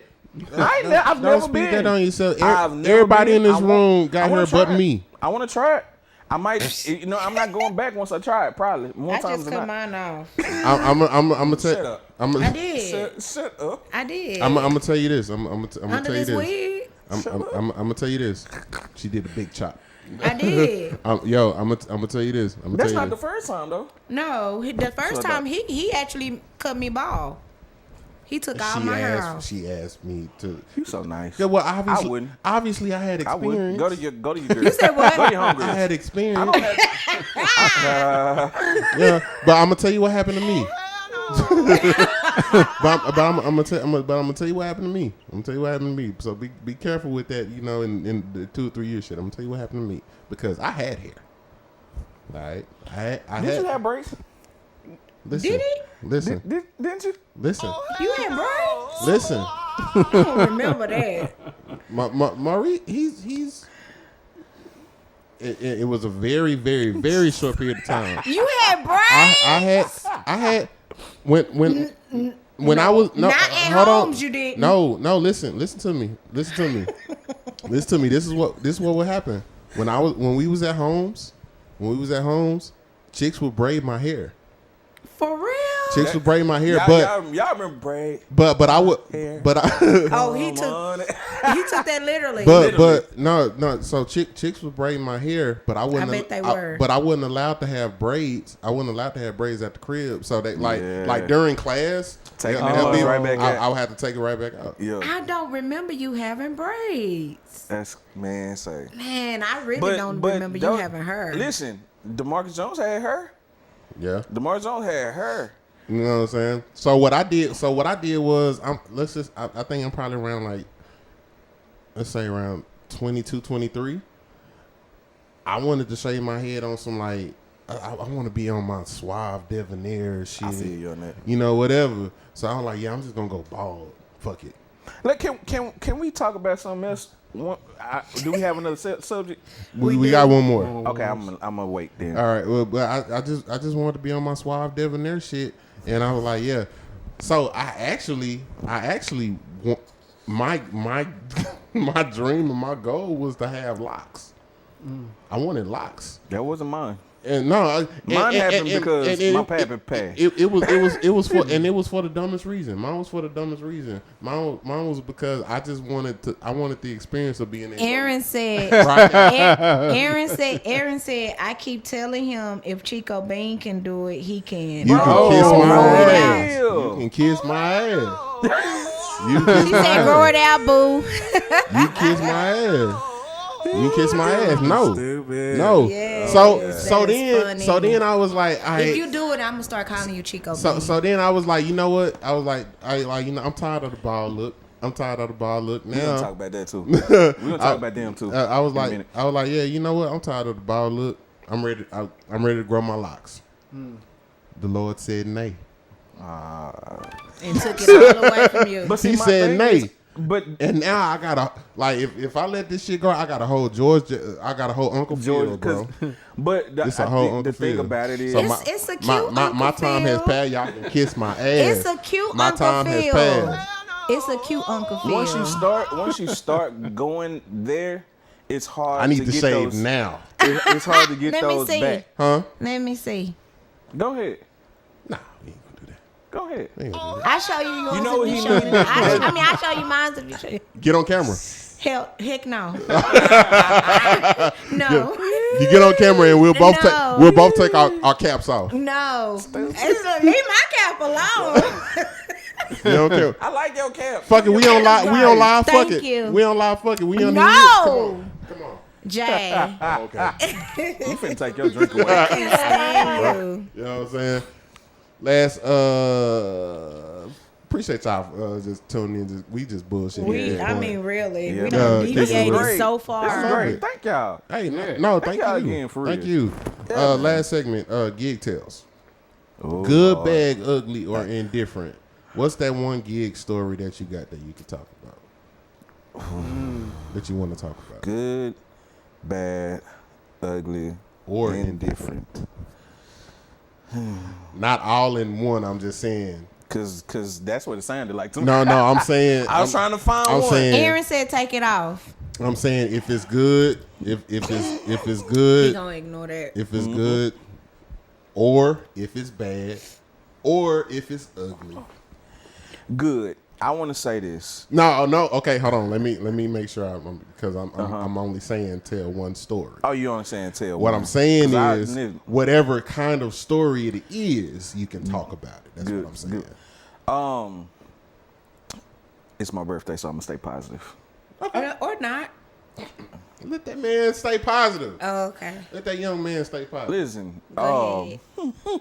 most of my gigs have. Let me not act like I've just had the worst of the worst gigs, because I haven't. I've had some great gigs, and that comes from me understanding the business and reading folks before they are able to hire me. Shut your ass up. I didn't say that on the mic. It definitely wasn't that. Listen. It wasn't that night. I tell you that. My God, if the walls could. Anyway, so talk about it. You didn't hear what I said, did you, Mel? No. Okay, beautiful. Text it to me. Okay, I'll text it to no, you. No, Facebook it to me. No, I'll definitely text it to you. Okay. Nah, hell no, I'm not Facebooking it to you. Listen, do like I told him earlier. Just go back. Just go in back. The video. No, but send it to me still. Yeah. Okay, I got you. Okay. So, shit, man. I want to say, I can't really pinpoint one. Did I mess you up with that one? You kind of did. I'm sorry. No, I didn't mean to do that. No. I didn't mean to do that. But one specific time I can't pinpoint because I've had some great experiences. Mm-hmm. It could be, I mean, it could be a gig tale, but a gig tale that just stands out. It's like, oh shit, that happened. That's crazy. My grandmother's funeral. Dang. Okay, that's heavy. It's heavy, but it was a. Let's talk about it. It was a great. I think it was a great release for me and my family, and I feel like it put my family back into perspective of who we are, as people. Unpack that. So again, my grandmother is this. She's a mother within the Culture Church. You know about the Culture Church. Mm-hmm. You know, a mother is like, she's precious to the Culture Church. Okay. You can't touch them. Mm-hmm. You better not say nothing bad about them. Mm-hmm. If you do, that's your ass. Yeah. My grandmother though, she was that word humble. Mm-hmm. That was what she walked in. Mm-hmm. She worked for white folks, cleaned houses. These motherfuckers didn't care. Mm-hmm. These are stories that we get, me and my cousins, and we get Bible study. Mm-hmm. Yeah, we get Bible study every time we decide to go outside. We playing throwback tackle. We cuss each other out. We start fighting. Come on inside. You guys sit down. Y'all niggas soft because y'all don't know shit about throwback tackle. Nigga, nah, for real. Y'all doing regular. I taught my son that he. Yeah. Anyway, so we'll talk about that off camera. I don't want to do them like that. Yeah. But nah, man. So she was the matriarch. And so she would sit us down, and we would go over hymns. We would hear her sing hymns. Mm-hmm. And so when her funeral came, and everybody out of the city, everybody nationally came, it was like, and I was asked to lead. I am distraught. You asked to lead? 2017. I am distraught. I'm going through a divorce. Mm-hmm. Nobody but my family. Not even who my baby girl is not there. Mm-hmm. My oldest is there. And I haven't had my son yet. Mm-hmm. I just lost my daddy, 2016. Mm-hmm. So I'm thinking at this point, listen, I'm this close. Mm-hmm. I am this close to telling y'all, fuck y'all, everybody. Yeah. Everybody. I've been there. And it took my aunties, my mama, my uncles, Mari, we want you to play. They all had to call. Every last one. Mm. We just want you to play.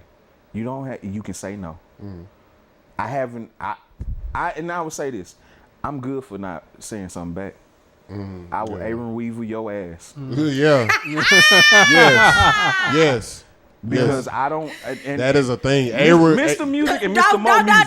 No. Don't go. Mr. Music and Mr. Yeah, don't go there. Don't do it. But no kidding. Fuck him. Even you hit me up one time during the season, and I was like, I'm not responding, and it wasn't nothing to nobody. Mm-hmm. I'm just in a season. I can't respond right now. Yeah. And I think once we'll get to a point where we all understand each other, and we do. But when professionalism kicks in, it's like, what can you do? And my grandmother spoke to me, and it was like that. I was like, Mom, tell everybody else to go. Yeah. So I called Lawrence. Hey, can you come play for me? Yeah. Darius, I need you. Yeah. Ben, come on. Yeah. I need Ray, come on. Yeah. I know you can't see. Come on. I know you can't see, but come on. And when I tell you, it put everything into perspective for me. Who my grandmother was, she would have literally crackheads that would come over for Thanksgiving. We pray, she gonna lead prayer, she gonna end prayer. Mind you, in between prayer, we're all giving prayers in a minute. So this is a type of woman that I come from. Mind you, I ain't saying nothing about my pawpaw. I ain't saying nothing about my granddaddy, who I come from these men. But this matriarch, this is who put me into a mindset spiritually where I can say that I've gotten better at numbers from the spirit of my grandfather. But spiritually, my grandmother is who really set an example and she really put everything into perspective for the entire family, period. So that vision that everybody sees, oh, you just pop up. Yeah, when I'm sitting at home, I'm going over my hymns. I'm really studying. I'm really going over my theory. I'm learning. I was diagnosed with ADD early 7th grade year. Okay. I didn't like the blue pills. Yeah. You know, it was like red pill, blue pill. Yeah, I was like neither. Yeah, right. Y'all got yellow. And once I got to high school, I had my first taste of weed, and I was like, I Snoop Dogg. Since then. I got you. And so for me, it was like, you want me to focus, keep me involved. Right. And so she was real keen in that, and so that's for me something that stands out as it wasn't even a performance, it was ministry. And so whenever I get on stage, ever since then, no matter what was going on, no matter what's going on, it's ministry. It's ministry. Street performing. Ministry, that was my first diving board. I used to lead praise and work. As a matter of fact, not many remember, but it was a time where I was putting on musicals and having cats out to come to these musicals, and I was hosting them, and I was like, God, I don't know why you got me doing this, but it put me into a space where I was meeting cats that I never thought I would. People from my family's hometown that I never thought I would. KJ Horton, what's a slew of them. Everybody out there from East Texas, Longview area. You never came to a full body praise though. Oh, what? You never came to a full body praise. Oh, Jay. I did. Nah, you never. It's fine. It's fine. We only had like 3 of them. It's fine. I was about to say it was short lived, but it was only like 3. We had the great stir though. Yeah. Huh? We had the great stir. Oh yeah, it was some beef stir. Really? Yeah. We'll talk about it offline. Matter of fact, and Lawyer Sane with DeMarcus Jones next week. Shout out to Lawyer Sane. He's a friend to the room. Podcast. Yeah, I saw him on the podcast. He's a friend to the room. I saw that one. I did watch that one. I got one. I got 2 more things. Then we gotta go. Let's go. 2 things. Then we gotta go. You run into a younger version of me, of yourself. Oh, you know this question already. I told you I'd just be knowing where stuff is going. You run into a younger version of yourself. What advice do you give a young Ronald? Continue to stay the course. Just stay the course. Don't be ashamed of feeling your shame. And then work your way through your shame. no matter what it is, and no matter who tries to shame you, understand that what they shame you in doesn't have to be your shame. What was he ashamed about?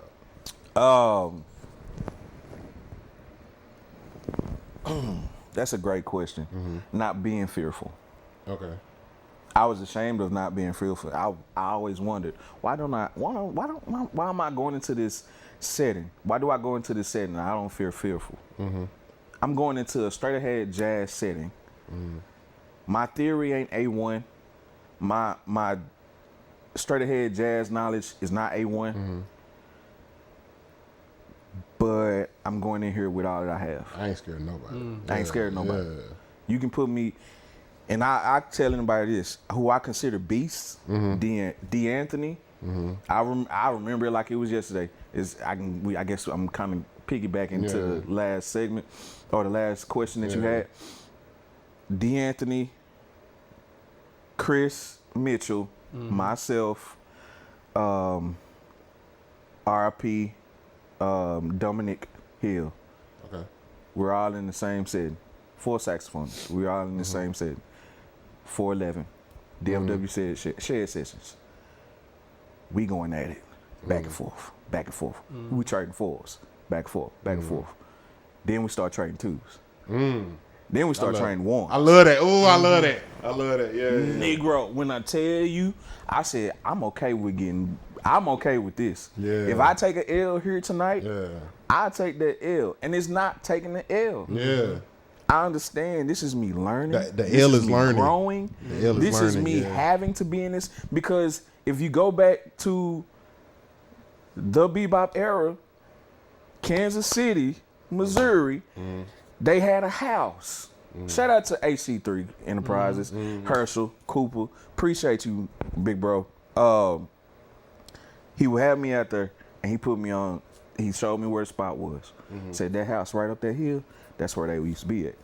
They would all just go up there. They would jam. They would have a shed, and they would do it all night. And then they would go to these big sax clinics where it was nothing but saxophonists, and they had to play.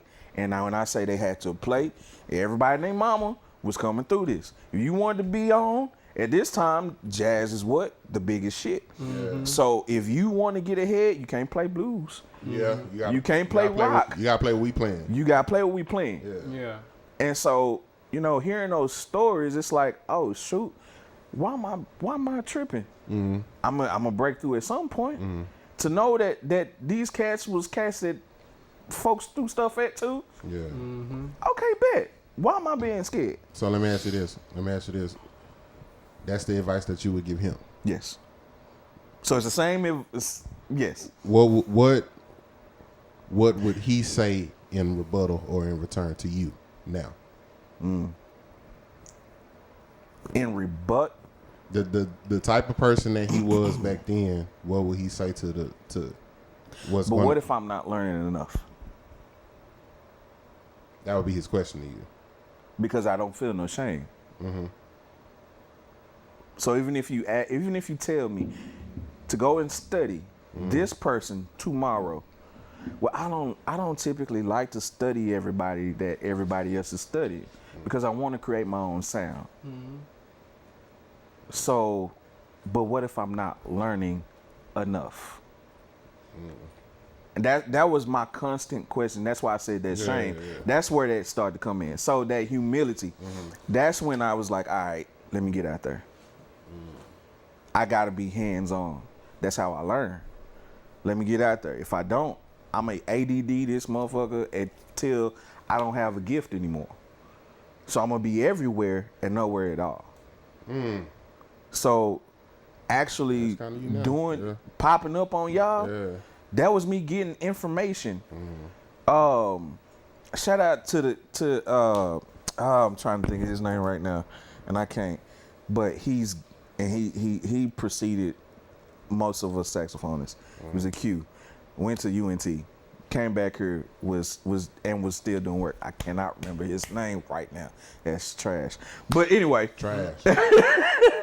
But he came to to Low what you call it? Loose and low. Loose and low.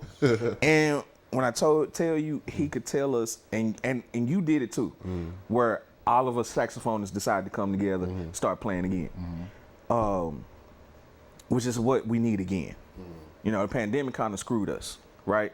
But we need it again. Yeah. It's time. We need a Azuzu again.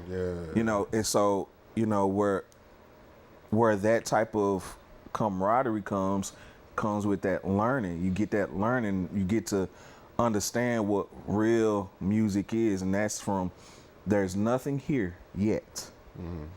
But as soon as we put our ideas together, our ideals, our theories of music together, we can go as far as we really want to.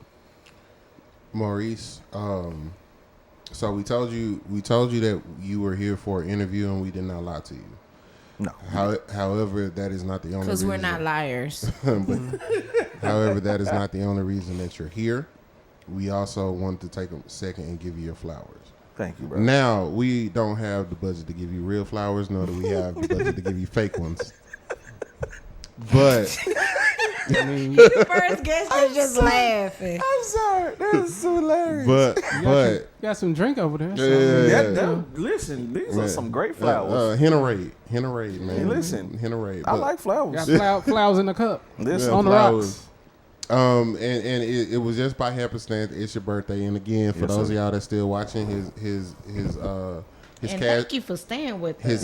His cash app is in the comments. His cash app is in the comments. His pen in the comments. But listen, I just want to take a second to give you your flowers, man. First of all, you are one of hands down my favorite saxophone player.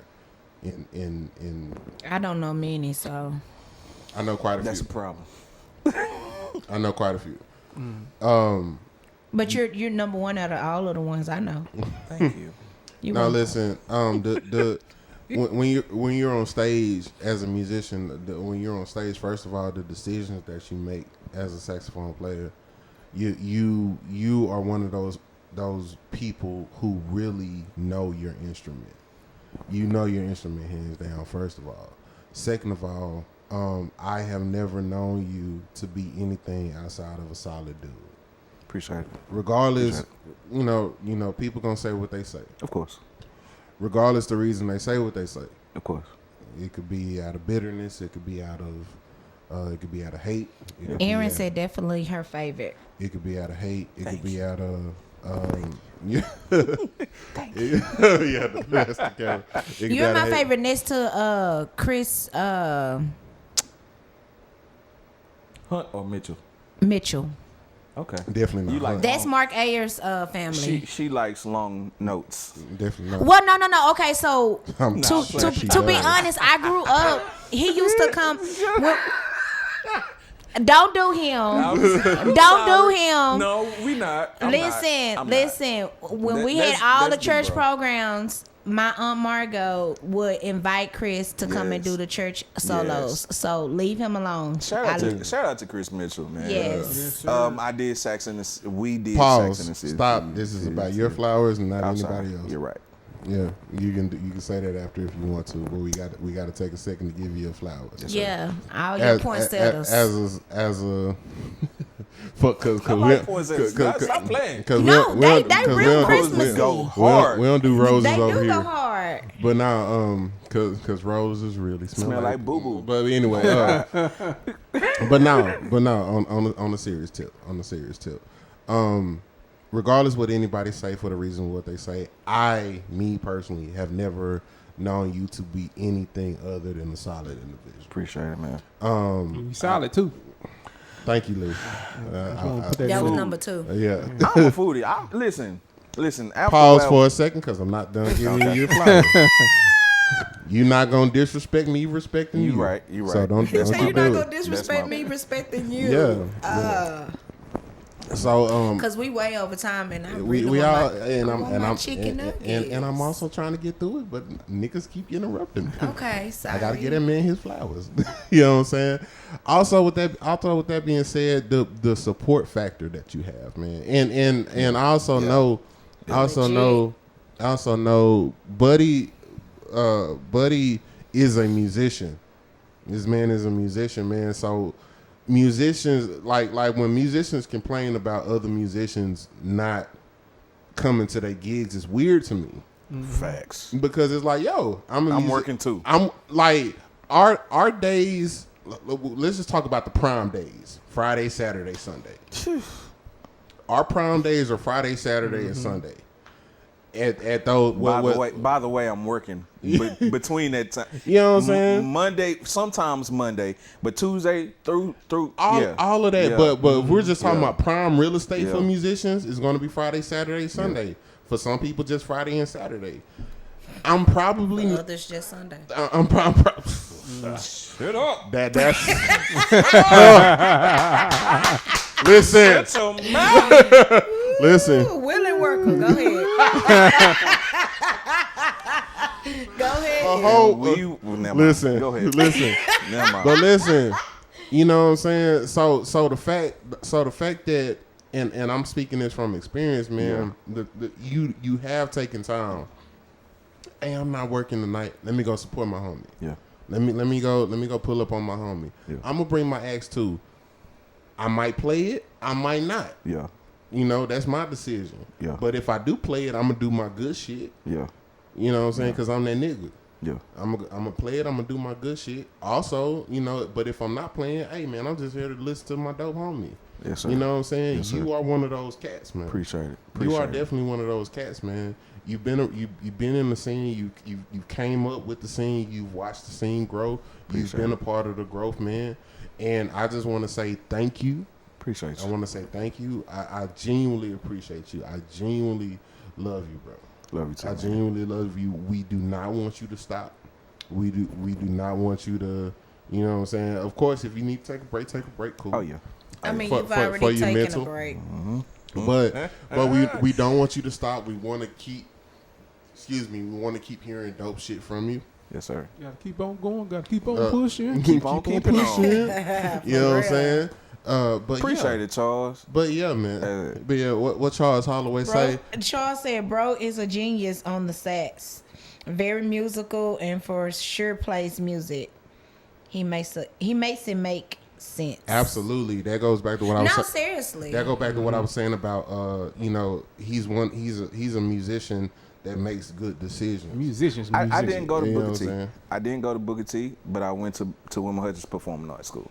Yeah. Mm-hmm. And I love saying that because Mr. Ray Smith, principal, saw something enough in me and told the professors that had came or decided they was gonna leave Booker T and come and help us little black kids learn music on a bigger scale than what we knew, because they knew who our ancestors were. And I'm gonna say that again, because for some of the people that don't understand that, that's important. These professors that some of y'all see who aren't us. Wait, I don't have your camera on, so they didn't see that movement. Okay. Go ahead again.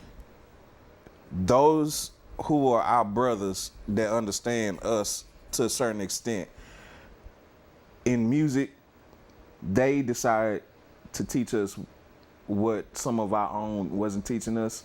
They came over to a school district that was getting no more funding from the state, from the government, and decided to teach us about our own people, which made sense because y'all took from ours anyway.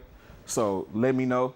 Let me know if I'm crazy for absolutely. You know, so they decided that they was gonna teach us the most humble way. Yeah.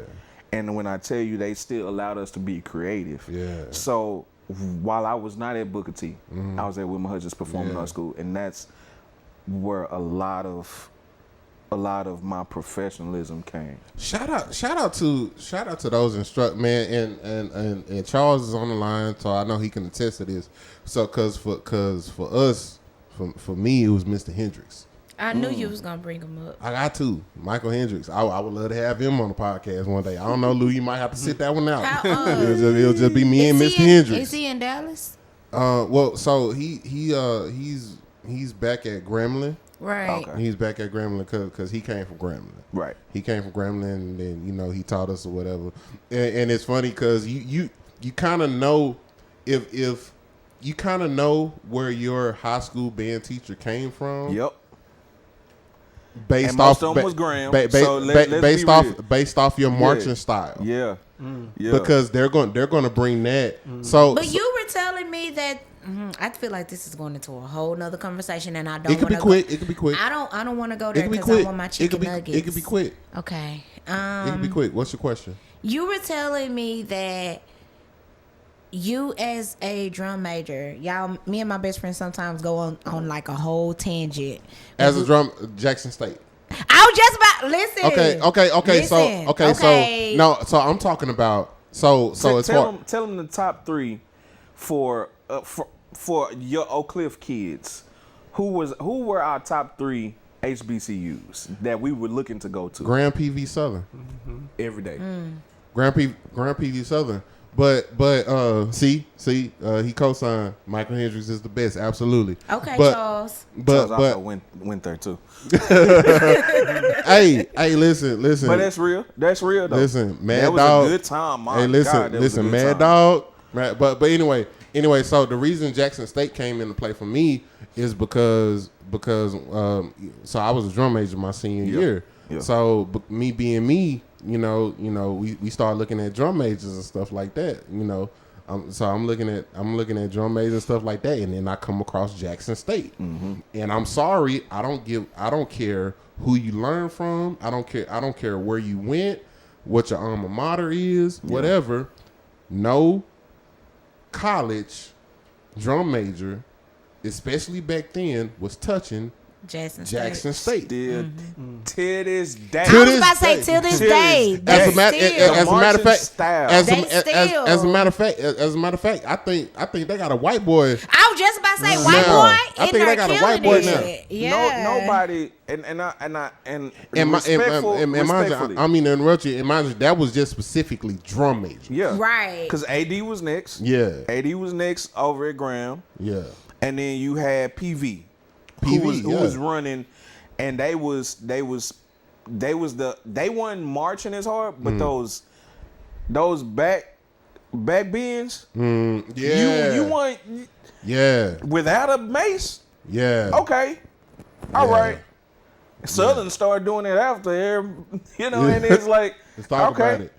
Yeah, you know what I'm saying. So it's like that's the only reason Jackson State came into play because in my mind I was like. But I would go to even after our conversations, I would go to sleep looking at all those videos. Not even just Jackson State, but just all those drum major videos and just the band, like the formations and even them marching from the stadium out to wherever they were going. So we call that the tunnel. Yes, sir. Okay, so what is it when you're marching from wherever you're coming from to the stadium?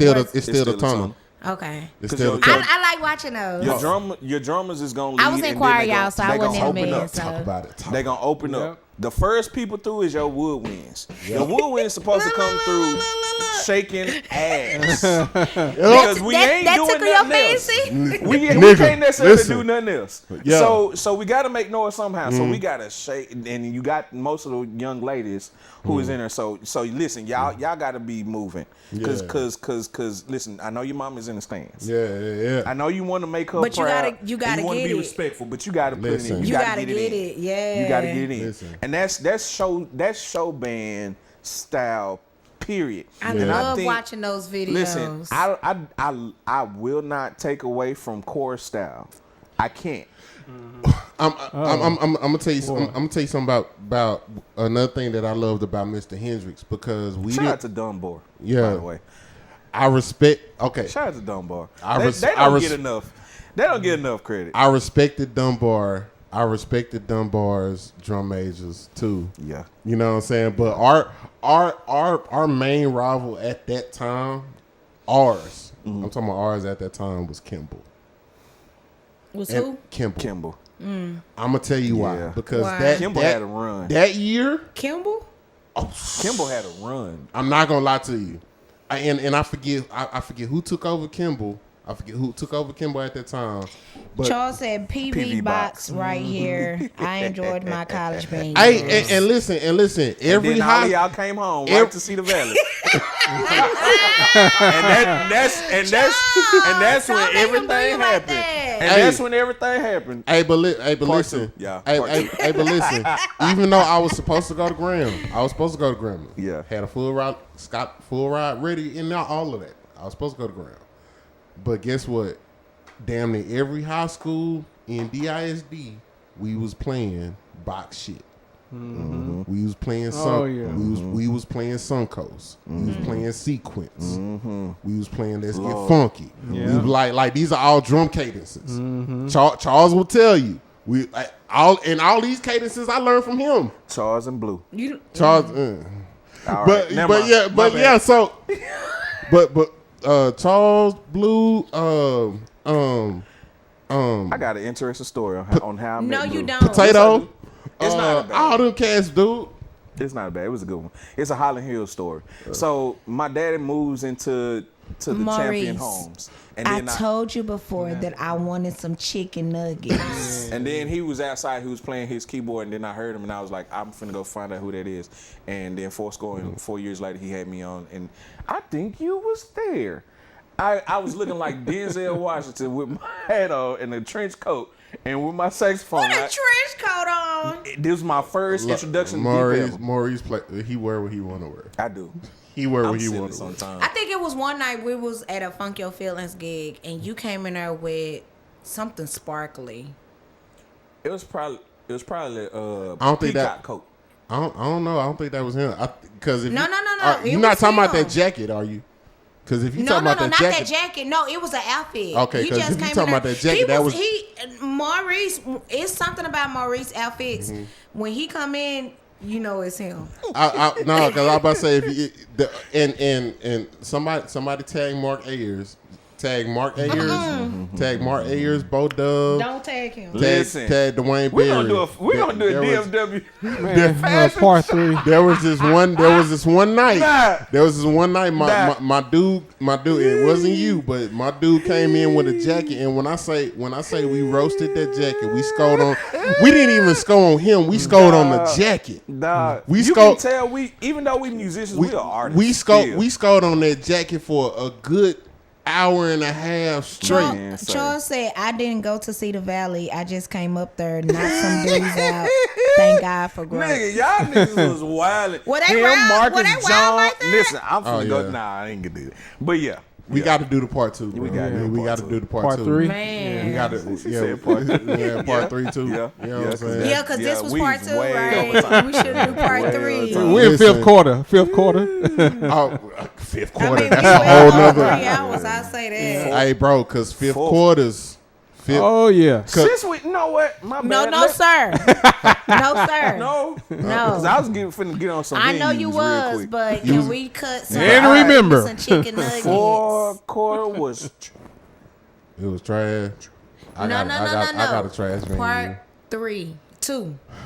He got me saying 3. Part 2. Please. See, this is the shit that you supposed to bring up. Early on. Yeah, early on. I'm almost to the bottom of my cup now. Oh, okay, that's Yeah. No, this was good But yeah. conversation. Odyssey is another one. And Boy. another one. Boy. You know what? I take that back. It wasn't Odyssey. Not at the time. It wasn't Odyssey. No. It wasn't. I got you, Lou. I got you. It wasn't Odyssey, but it was the promoter. But it was the promoter Shout for out to Odyssey. non-janky promoters. That's what we gonna say. Cube and Mike Epps. Listen, DFW Shed That was a Sessions. good movie. DFW Shed Sessions, we appreciate y'all so much, Yes, man. sir. Yes, Like, sir. share, subscribe, continue Yes, to sir. support. Again, it is our brother's birthday. We got Maurice Curtis And in the another building. thing. We got Maurice Curtis in the building. For those of y'all that's still watching, if y'all want to, it's this man's birthday. If y'all want to bless him, his cash app is in the pinned comments. Help me buy some more reeds. Oh. I don't know. Mouthpieces. I don't need no more mouthpieces. Yeah. Shit, $400 is enough for me. Yeah. I'm not investing in no more. You don't even know. Unless the kids is talking about they want to. All right, man. But also, y'all make sure y'all go vote for my baby girl. She's trying to be She's graduating 8th grade. I don't know since when we start really graduating and having proms at 8th grade. We did have an 8th grade prom. We did have an 8th grade prom. It wasn't like that though.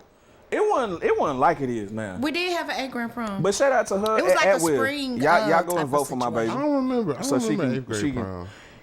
It was like a spring situation. I remember going to girls' 8th grade prom. I ain't go to mine. We had sock hops. At that part. We had sock that hops. part. Oh, you took it back. Lou, you remember that? Did they have that back? Lou said he wasn't there. He was in the keyboard room.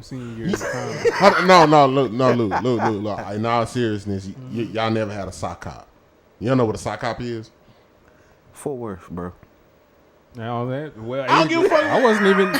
wasn't even here. I wasn't even Fort Worth 8th grade. I'm from Midland, Texas. Bro, what? They had them in Midland. We have a whole nother conversation. Yeah, but we're not gonna jump in there. You don't know what a sock hop is?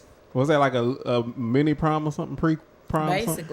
Basically. It's I know about it. Debbie. It's like I know club about for teenagers at school. Oh, okay.